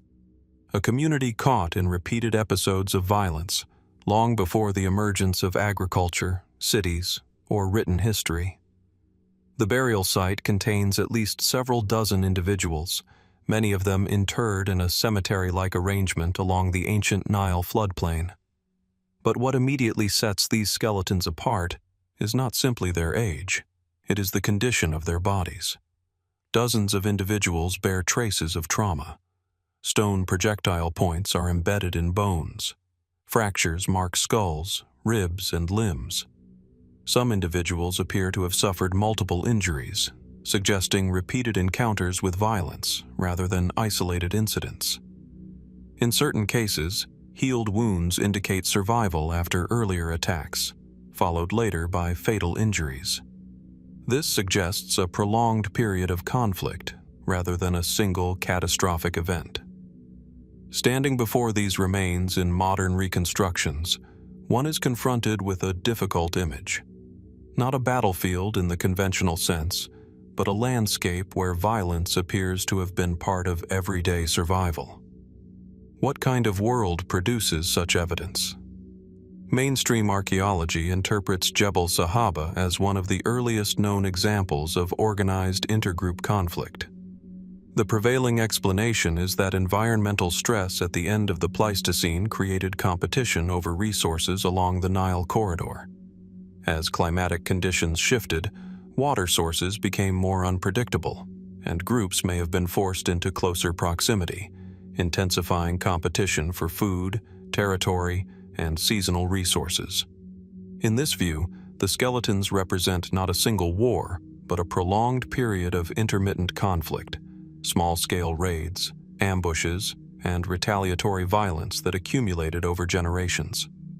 The embedded projectile points, often made from finely crafted stone, suggest the use of ranged weapons such as bows or atlatls, indicating a level of technological sophistication in early human conflict that is often underestimated.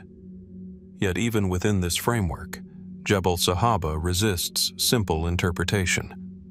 One of the most intriguing aspects of the site is the demographic spread of the injuries. Adults and younger individuals alike show signs of trauma. This raises questions about whether violence was strictly between combatants, or whether entire groups, including non-combatants, were affected. Some skeletons appear to have been buried carefully despite their injuries, suggesting that death, even in violent contexts, was still followed by ritual or communal treatment. This duality, violence and care, creates an unsettling tension within the site. It suggests that even in moments of extreme conflict, social bonds and burial practices remained intact. But what remains difficult to fully reconstruct is the structure of that violence itself. Was it cyclical, seasonal, or opportunistic? Did groups form alliances and rivalries that shifted over time? And how did individuals perceive this constant risk of injury or death? Without written records, we are left to interpret patterns in bone and stone, reconstructing entire lifeways from physical traces alone. Some researchers have suggested that Jebel Sahaba may represent one of the earliest known examples of territorial conflict tied to resource corridors along the Nile. In this interpretation, the site reflects a world in transition, where mobile hunter-gatherer groups were beginning to encounter increasing pressure from environmental change, leading to more frequent and organized confrontations. Others have proposed that the violence may not have been purely ecological in origin. Social structures, kinship networks, and cultural identities may also have played a role in shaping conflict patterns. In such a scenario, violence would not only be about survival, but also about identity, access, and belonging in a rapidly changing world.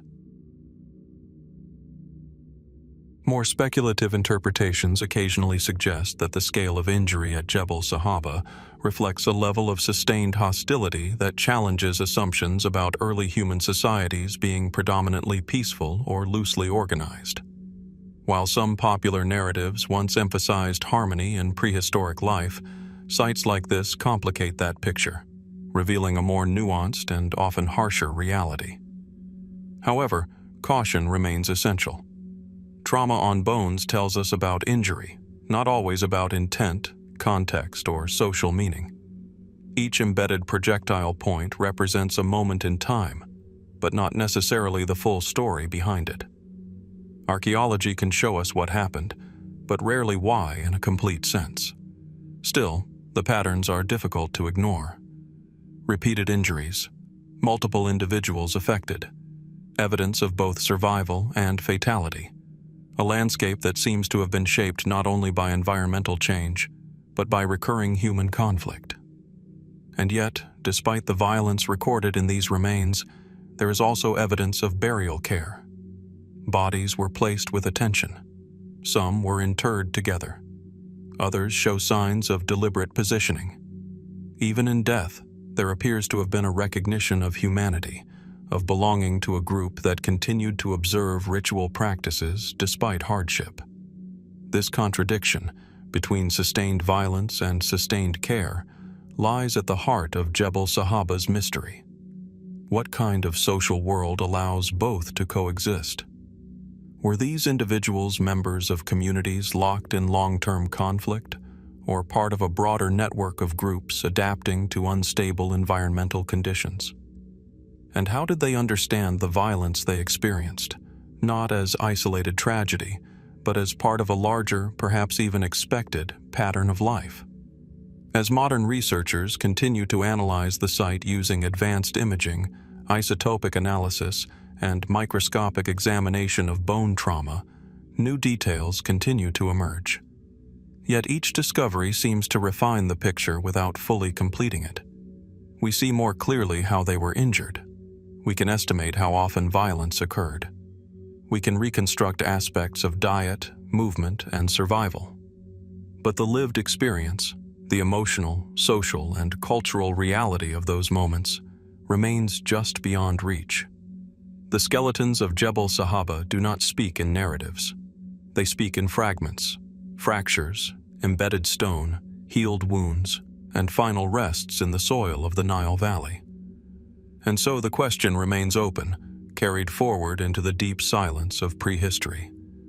Were these people living in a world defined by constant conflict, or were they adapting, enduring, within a complex balance of survival, cooperation, and violence that we are only beginning to understand?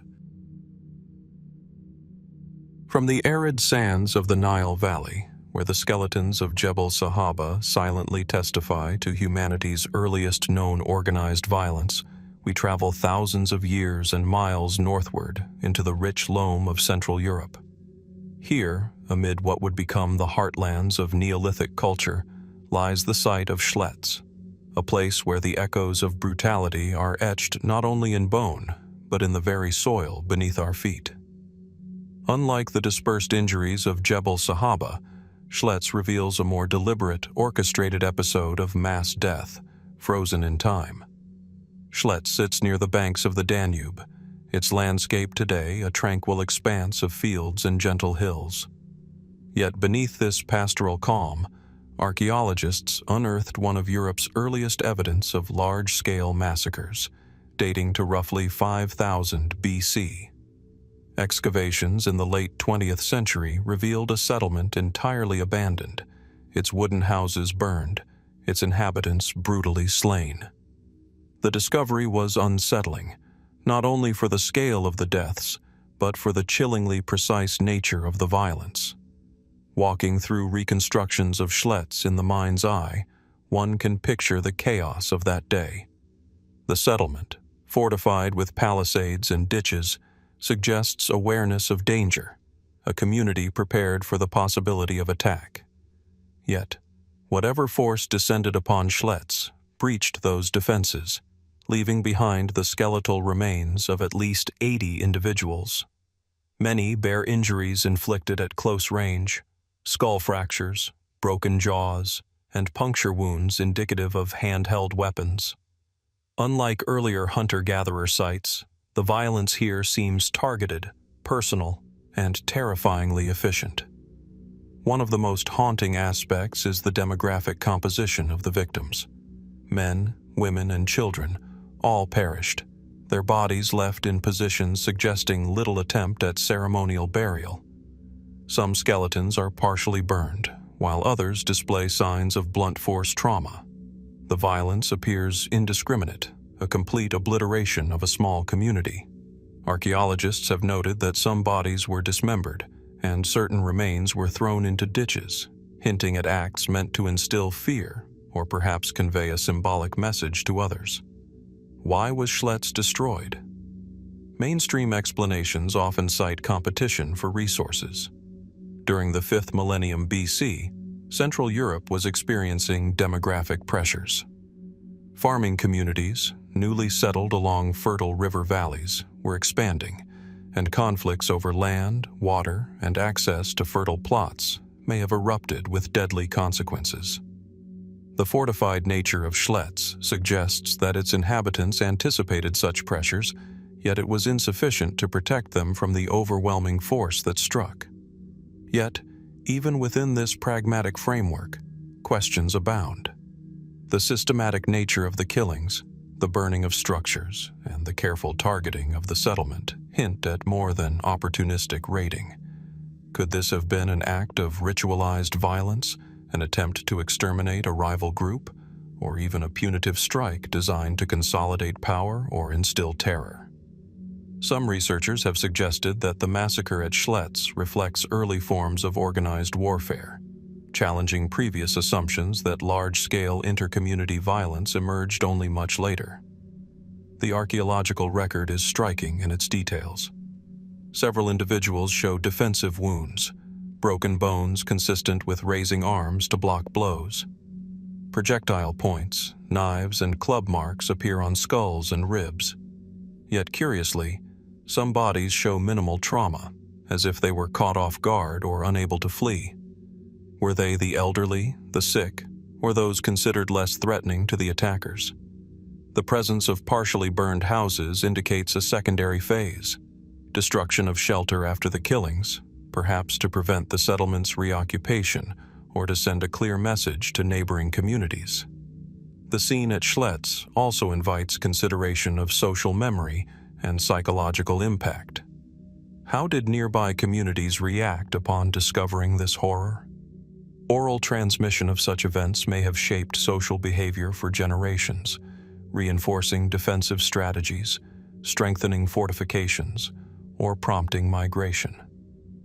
Evidence suggests that Schletz was never reoccupied, its memory perhaps a cautionary tale etched into the landscape. Speculative theories extend beyond social and ecological explanations.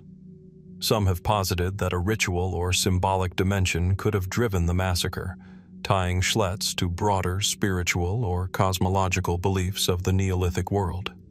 Was this violence perceived as necessary to appease deities, cleanse the land, or enact a form of collective justice? While such interpretations cannot be proven, they highlight the possibility that ancient human actions were motivated by layers of meaning, practical, social, and spiritual. The preservation of Schletz allows us to peer into the mechanics of prehistory with a clarity rarely afforded. Not only are the human remains remarkably intact, but the spatial arrangement of bodies, burnt structures, and defensive fortifications all contribute to a picture of a community overwhelmed in moments of extreme crisis. This forensic approach transforms the site from mere bones into a narrative of lived experience, even if the motivations remain elusive. Yet, Schletz resists full understanding. We know that violence occurred, that a settlement was destroyed, and that its inhabitants were killed with precision and cruelty. What we cannot know with certainty are the decisions, fears, and calculations of those involved. How did the victims perceive their final hours? How did the attackers rationalize the annihilation of an entire community? Archaeology gives us outlines, but the human psyche, the emotions, the terror, the courage, remains invisible across the millennia. Modern analysis of trauma patterns, isotopic studies of diet and movement, and examination of settlement layout continue to yield insights. Some individuals were more physically robust, suggesting social roles or differential access to resources. Others show signs of malnutrition or chronic illness, which may have influenced survival rates. The attackers, whose identities remain unknown, left no trace beyond the scars of violence on the living and dead, yet their presence is undeniable in the devastation left behind. Schletz stands as a stark reminder of how early humans navigated the balance between cooperation and conflict. In a world where farming communities were emerging, populations were growing, and environmental pressures intensified, the potential for lethal competition was ever present. Unlike earlier dispersed hunter-gatherer violence at Jebel Sahaba, Schletz illustrates the organization, forethought, and perhaps strategic planning that characterize emerging Neolithic societies. And yet, as we examine the shattered bones, burned structures, and silent landscape, the mystery lingers. Was the Schletz Massacre an isolated event, or part of a broader pattern of inter-community violence? Were the attackers neighboring groups acting out of necessity, vengeance, or ideology? And, perhaps most hauntingly, what lessons did other communities draw from this tragedy, shaping the evolution of social norms, defense mechanisms, and cultural memory across the Neolithic world? The mass grave, the broken houses, the scorched earth, all speak of a single, cataclysmic moment, frozen in the archaeological record. But the human story, the choices, fears, and intentions behind those moments, remains veiled, suspended in the shadows of prehistory. The Schletz Massacre reminds us that the past holds secrets not only in its artifacts, but in its silences, urging us to confront the complexity, brutality, and enduring enigma of early human life. Here, in the fields along the Danube, we are left with more questions than answers. And as we continue our journey through the shadows of history, Schletz stands as a somber threshold, a point where the evidence of organized, large-scale human violence emerges with a clarity that is as unsettling as it is instructive. What drove these early Neolithic societies to such extremes, and what remains hidden in the silence between the graves? The answers may be lost to time, but the echoes of Schletz endure, whispering their mystery across the millennia. From the scorched and shattered settlement of Schletz, our journey continues southwestward, following the winding valleys and fertile plains of what is now southwestern Germany. Here, the rolling hills conceal one of the most haunting Neolithic sites ever uncovered, the Talheim death pit. Discovered in 1983 during construction work near the village of Talheim, this unassuming mound of earth would reveal the frozen horror of a massacre dating back to approximately 5000 BC, a window into the darkest depths of early human conflict. The Talheim pit sits in the midst of a once thriving linear pottery culture settlement. Today, the area is quiet, its fields and meadows bearing little hint of the violence that unfolded over 7,000 years ago. Yet beneath the soil, archaeologists unearthed the remains of at least 34 individuals, haphazardly thrown together into a pit roughly 2 meters deep. Men, women, and children alike were victims, their bodies revealing a systematic and deliberate pattern of execution. As at Schletz, the massacre at Talheim was indiscriminate in its lethality, but striking in its efficiency and brutality. Examining the skeletal remains, the horror becomes tangible. Skulls show blunt force trauma, likely inflicted by stone axes or wooden clubs. Broken jaws and fractured rib cages suggest that some victims attempted to shield themselves from their attackers, only to meet the same fate. Unlike accidental deaths or small-scale feuds, these injuries display precision and intention. Could this have been a planned strike, aimed at annihilating an entire community? The arrangement of the bodies hints at hasty disposal, yet also at an understanding of containment, forcing the victims into a single, deep pit, as though the attackers sought to leave a single, unmistakable mark of their power. The demographic composition of the victims is notable. Children as young as 2 lie alongside elderly adults, the most vulnerable members of the society, their fates sealed by the same violence that struck stronger, healthier individuals. This indiscriminate targeting distinguishes Talheim from earlier conflict sites, where survival might have favored specific members of a group. The presence of women and children suggests a massacre intended not merely to subdue, but to erase. In the soil of Talheim, archaeologists found no evidence of organized defense beyond minimal fortifications, indicating that the settlement may have been caught entirely unprepared. Scholars have debated the motives behind this massacre. Some point to resource competition, noting that the linear pottery culture communities were expanding rapidly across Central Europe, cultivating fertile river valleys and clearing forested lands for agriculture. Population pressures, disputes over territory, and the need to secure critical resources could have sparked violent confrontations.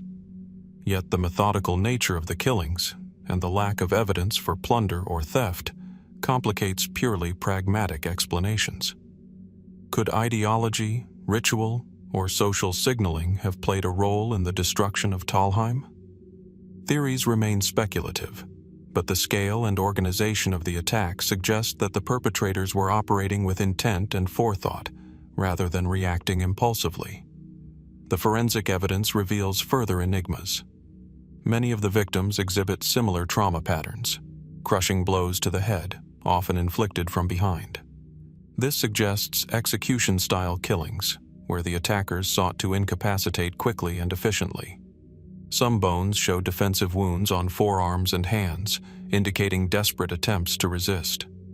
The careful placement of bodies within the pit suggests that the attackers were methodical, ensuring the victims could not escape, a grim reflection of planning and control. Talheim, like Schletz, challenges assumptions about the emergence of human violence. The massacre predates the first written records, yet displays hallmarks of organized conflict that would later characterize historical warfare: planning, targeting of entire communities, and the symbolic message embedded in total destruction. Could this be evidence of early intergroup warfare, or even proto-ethnic conflict, as communities competed for resources and territory? The scale of violence indicates that Neolithic societies were capable of acts of devastating cruelty, contradicting notions of peaceful, egalitarian prehistoric life. Equally compelling is the question of social memory. How did neighboring communities respond to the news of Talheim? Oral histories, long since lost, may have transmitted warnings or shaped defensive strategies across the region. Other settlements of the linear pottery culture display increased fortifications, suggesting that massacres like Talheim were catalysts for social adaptation, driving innovations in settlement planning, fortification construction, and perhaps even the development of collective strategies for deterrence. The psychological impact of witnessing or learning about such annihilation would have resonated across generations, shaping human behavior in subtle and profound ways. Yet despite these insights, mysteries remain. Who exactly carried out the massacre at Talheim? Were the attackers members of a rival linear pottery culture community or outsiders from a completely different group? What motivated them to leave behind no evidence other than the devastation itself? Some researchers speculate about ritual or symbolic dimensions to the killings, linking the methodical execution and mass burial to broader spiritual or cosmological beliefs. While intriguing, such theories cannot be proven, leaving open the possibility that a combination of practical, social, and symbolic factors influenced this dark event. Archaeological studies continue to yield new details. Isotopic analysis of teeth and bones reveals information about diet and mobility, hinting at connections between Talheim's inhabitants and surrounding communities. Trauma patterns indicate not just the tools used, but also the sequence of attacks, offering glimpses into the mechanics of violence itself. Yet the human experience, the fear, confusion, and anguish of the victims, remains intangible, a silent testament to the fragility of life and the shadow of mortality in the Neolithic world. As we reflect on Talheim, the parallels with Schletz are striking. Both sites reveal large-scale massacres, indiscriminate killing, and the sudden obliteration of entire communities. Yet each massacre carries its own mysteries. Schletz with its partially burned structures, Talheim with its mass grave. Both sites challenge assumptions about prehistoric societies and force us to confront the realities of early human violence. The Talheim death pit remains a sobering reminder that the roots of organized violence extend deep into prehistory. Its skeletal witnesses, carefully excavated and meticulously analyzed, speak across millennia of fear, planning, and the human capacity for cruelty. And yet, for all we can learn from bone and soil, the motives, the decisions, and the emotions of those involved remain largely unknowable. What drove one community to annihilate another so completely? Were these acts purely strategic, or did ideology, belief, and social signaling play an equally important role? The questions linger, haunting us as we attempt to reconstruct lives long extinguished. In the quiet fields near Talheim today, the massacre is invisible to casual observers. But beneath the earth, the bones tell a story as vivid and disturbing as any historical record. They remind us that even in prehistory, human societies were capable of acts of staggering violence, leaving marks not only on the physical landscape, but on the collective memory of those who survived. Talheim, like Schletz before it, whispers its ancient secrets, inviting us to peer into the shadowed corridors of early human history and wonder what still remains hidden in the soil, in the silence, and in the echoes of the past. As the silence of the Talheim death pit settles into memory, where Neolithic violence is laid bare in fractured skulls and hurried burials, we move further back into a different kind of darkness. Not the open violence of mass graves and settlements, but something more enclosed, more intimate, a place where stone itself seems to remember what happened within it. We now descend into Gough's cave, located in Cheddar Gorge in southwestern Britain. At first glance, Cheddar Gorge is a place of striking natural beauty. Towering limestone cliffs rise above winding paths, carved over millennia by water and ice. But hidden within these cliffs is a cave system that preserves one of the most unsettling archaeological assemblages in prehistoric Europe. Deep within Gough's cave, human remains were discovered dating back to around 14,700 BC, at the end of the last ice age. These remains do not simply tell a story of survival in a harsh climate.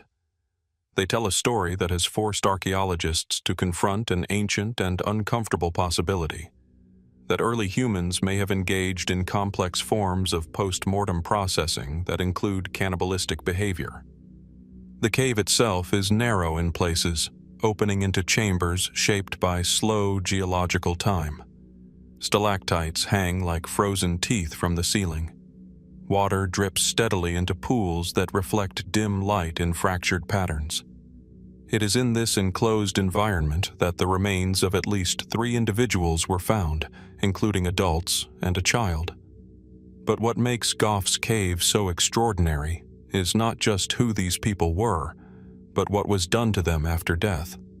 The bones show a pattern that is difficult to interpret in any conventional burial context. Skulls have been carefully broken in ways that suggest deliberate extraction of the brain. Long bones display cut marks consistent with defleshing. Some bones appear to have been deliberately shaped or modified after death. Perhaps most strikingly, some skull fragments were transformed into what archaeologists call skull cups, crania that were intentionally shaped, cleaned, and smoothed, with signs indicating that they may have been used as containers. At this point, interpretation becomes delicate, because while the evidence for processing is clear, the meaning behind it remains deeply uncertain. Mainstream archaeological interpretations suggest that the remains at Gough's cave represent a combination of survival behavior and ritual practice. The end of the Ice Age in Britain was a period of extreme environmental instability. Resources were scarce, populations were likely small and mobile, and survival depended on adaptability. In such contexts, some researchers argue, cannibalism may have been a response to starvation or extreme hardship, what is often referred to as nutritional cannibalism. Yet Gough's cave complicates this explanation. The processing of the bodies is not random. The cuts are systematic. The skulls are treated with unusual care. The transformation of bone into containers suggests not only consumption, but potential symbolic or ritual significance. This has led some archaeologists to propose a more complex interpretation, that the act of consuming human remains may have carried meanings beyond survival, possibly tied to funerary rites, ancestral integration, or social identity. In this view, the cave becomes not simply a site of consumption, but a site of transformation, where the boundary between the living and the dead is actively negotiated. But even this explanation raises questions that resist easy answers. Why were only certain individuals processed in this way? Were they members of the same group or outsiders? And if survival was the primary motivation, why is there such evidence of structured modification rather than simple butchery? One of the most intriguing aspects of Gough's cave is the precision of the modifications. The skull cups, in particular, are not crude or incidental. They appear to have been carefully shaped, with flake removals smoothing edges and removing fragile areas. Some researchers suggest that these objects were used for drinking or ritual purposes, though direct evidence of their use remains elusive. Could these objects have held symbolic meaning? In some anthropological parallels from later cultures, human skulls have been used in ritual feasting, ancestor veneration, or initiation ceremonies. However, drawing direct comparisons across tens of thousands of years is inherently speculative. Still, the possibility that early humans attributed meaning to these modified remains cannot be dismissed outright. Another layer of mystery lies in the context of the cave itself. Gough's cave is not an isolated site.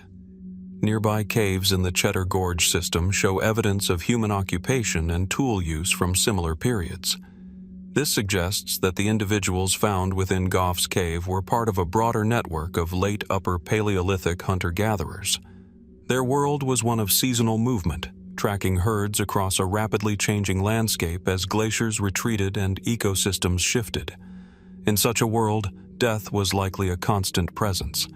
But the treatment of the dead at Gough's cave suggests something beyond simple disposal.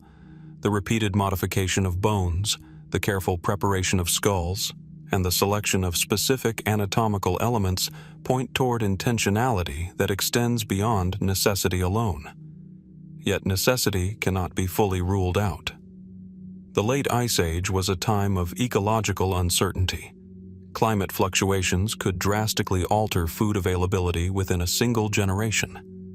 In such conditions, survival strategies would have been pushed to their limits.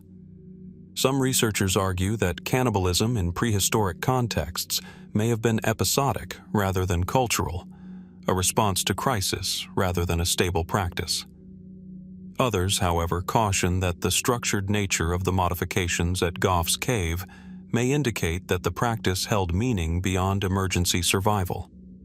And here, the mystery deepens. Because even if we accept that survival played a role, we are still left with the question of transformation. Why modify the remains so deliberately? Why reshape skulls into vessels? Why treat human bone in ways that suggest care, attention, and perhaps even reverence? It is this tension between consumption and ceremony that makes Gough's cave so difficult to interpret. The archaeological record does not allow us to hear the intentions behind the actions. It only preserves their physical consequences. Some researchers have cautiously suggested that the cave may represent an early form of complex mortuary behavior, where death and consumption were not strictly separated, but intertwined in a symbolic system that no longer survives in recognizable form. Others remain skeptical, emphasizing the lack of direct evidence for ritual context and warning against overinterpretation. And so the cave remains suspended between explanations. A place of survival, a place of ritual, a place of death processed, transformed, and perhaps understood in ways that are no longer accessible to us. Standing within Gough's cave today, with its dim light and slow-dripping water, it is difficult not to feel the weight of deep time pressing inward.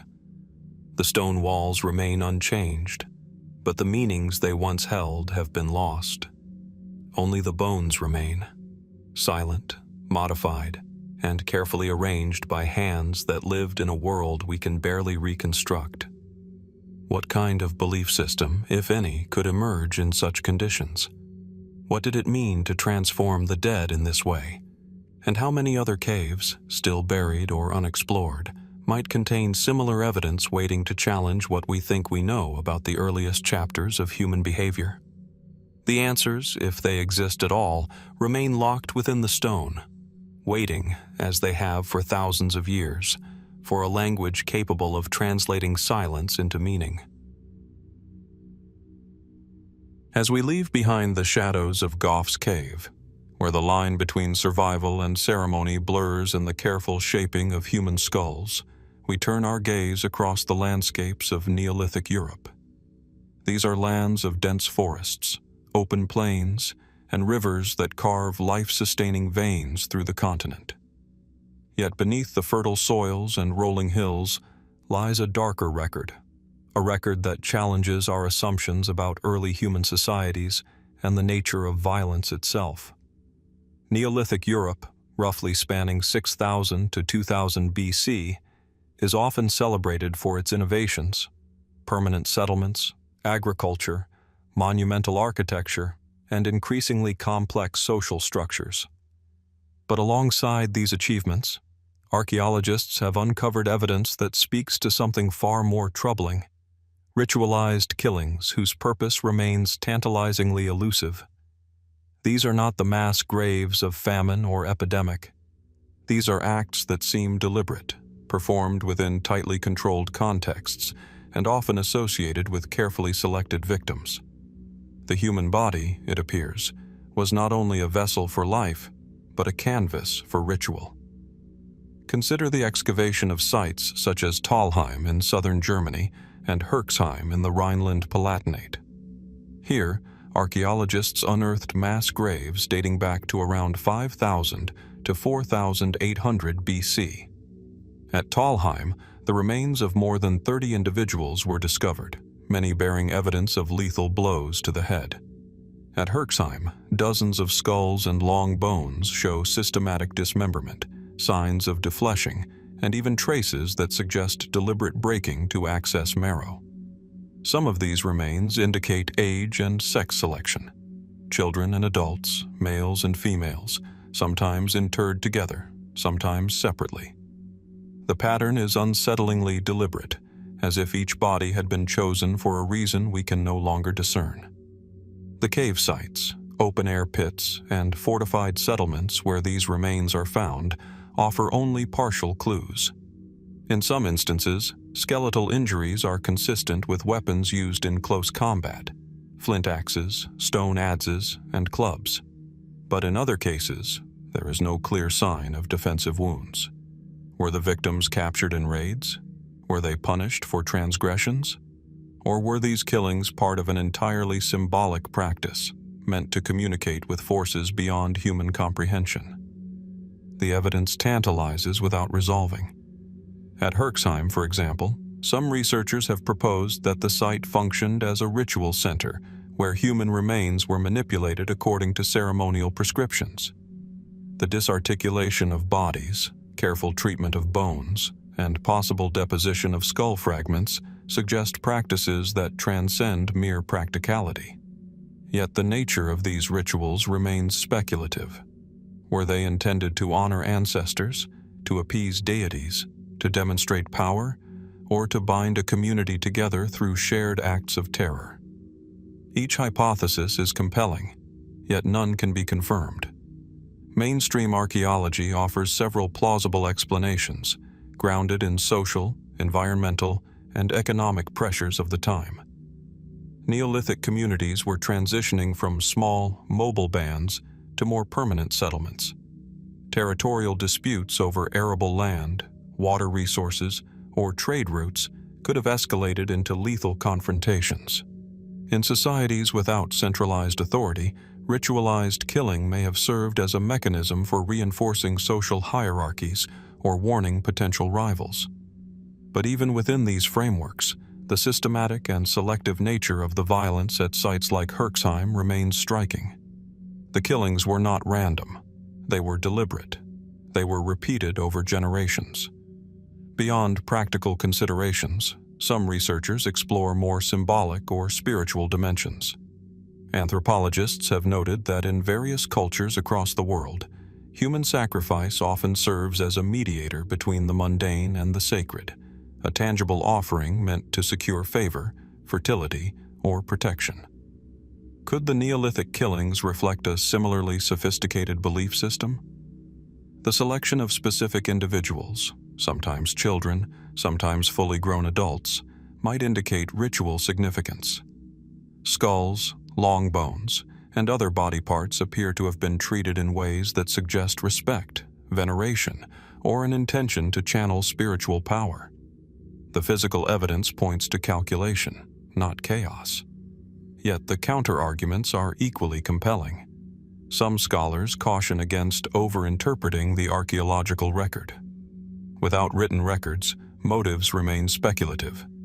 Marks on bones could result from scavenging or cannibalism under extreme stress rather than ceremonial intent. Distinguishing between ritual killing, warfare, or survival cannibalism is fraught with ambiguity. And yet, when the evidence accumulates across multiple sites, the recurring patterns suggest something more than episodic desperation, a cultural practice with repeated, recognizable features. One of the most enigmatic elements of these findings is the interplay between the individual and the collective. Many Neolithic sites with evidence of ritualized killing, Talheim, Herxheim, Schletz, and others, appear to involve communities rather than solitary acts. The victims were often integrated into carefully arranged assemblages of other human remains. Sometimes, bones are stacked or arranged in geometric patterns. In other cases, they are deposited alongside pottery, tools, or animal remains. This suggests that the killings were not only acts of violence but performances designed to communicate meaning, whether to the living, the dead, or supernatural entities. But what meaning? And to whom? The locations themselves add another layer of mystery. Many of the burial pits and dismemberment sites occupy liminal spaces, edges of settlements, crossroads of rivers, or caves at the boundaries of forests. Some are near long-distance trade routes, hinting at potential social or economic signaling. Others are isolated, hidden from everyday life, suggesting that secrecy was a component of the act. Was the placement intended to protect the living, to honor the dead, or to conceal something that the community feared? Archaeologists can map the spatial relationships, but the motivations remain obscured. Even the victims themselves raise questions. Evidence shows that certain age groups and genders may have been preferred, yet the reasoning is opaque. Were children taken to appease fertility spirits? Were adult men targeted as rivals or warnings? Was the choice symbolic, practical, or both? Skeletal analysis sometimes reveals healed injuries, malnutrition, or other markers of past trauma, indicating that the victims may have endured hardship prior to death. Yet the deliberate violence that ended their lives seems to serve an additional purpose beyond simple survival or punishment. Recent technological advances, including isotopic analysis and ancient DNA sequencing, are beginning to shed light on these practices. Researchers can now examine diet, mobility, and familial relationships, providing glimpses into who these people were and how they lived. Preliminary findings suggest that some victims were outsiders, while others belonged to the same community. This duality complicates the narrative further. Were the killings targeted against rivals, integrated into communal ritual, or both? The answers remain provisional, tantalizing, and incomplete. Another haunting aspect of these ritual killings is their temporal persistence. Sites like Herxheim show repeated use over decades, if not centuries. This implies a sustained tradition rather than a one-off event, a social practice embedded in memory, belief, and expectation. The knowledge and methods required to carry out these acts would have been passed down, likely codified in customs we cannot access. Did these rituals evolve over time, reflecting changing social pressures or religious ideas? Or did they retain an almost prehistoric rigidity, preserving acts that had lost their original significance? Here, the mystery becomes existential. The very act of interpreting these killings is an attempt to reconstruct a human mind separated from us by thousands of years, one that may have understood death, power, and ritual in ways we cannot fully grasp. The evidence allows us to outline what happened, but the why remains tantalizingly beyond reach. The unexplained ritual killings of Neolithic Europe persist as a haunting testament to the complexity of early human societies, a complexity that is at once familiar and profoundly alien. In studying these acts, we confront a mirror of ourselves, our capacity for community, belief, and innovation, shadowed by the darker impulses that have always coexisted with human ingenuity.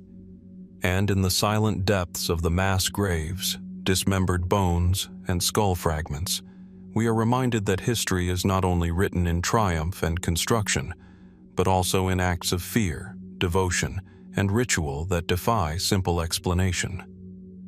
As we step away from these enigmatic pits, from the shadows of the past, we are left with the stark awareness that some mysteries endure not because evidence is lacking, but because the human mind, and the societies it shapes, remains as intricate, contradictory, and unknowable as it was 10 millennia ago. What drove these ritual killings? What beliefs, fears, or cosmic understandings guided them? And how many more secrets of Neolithic Europe lie hidden, waiting to confront us with the unthinkable?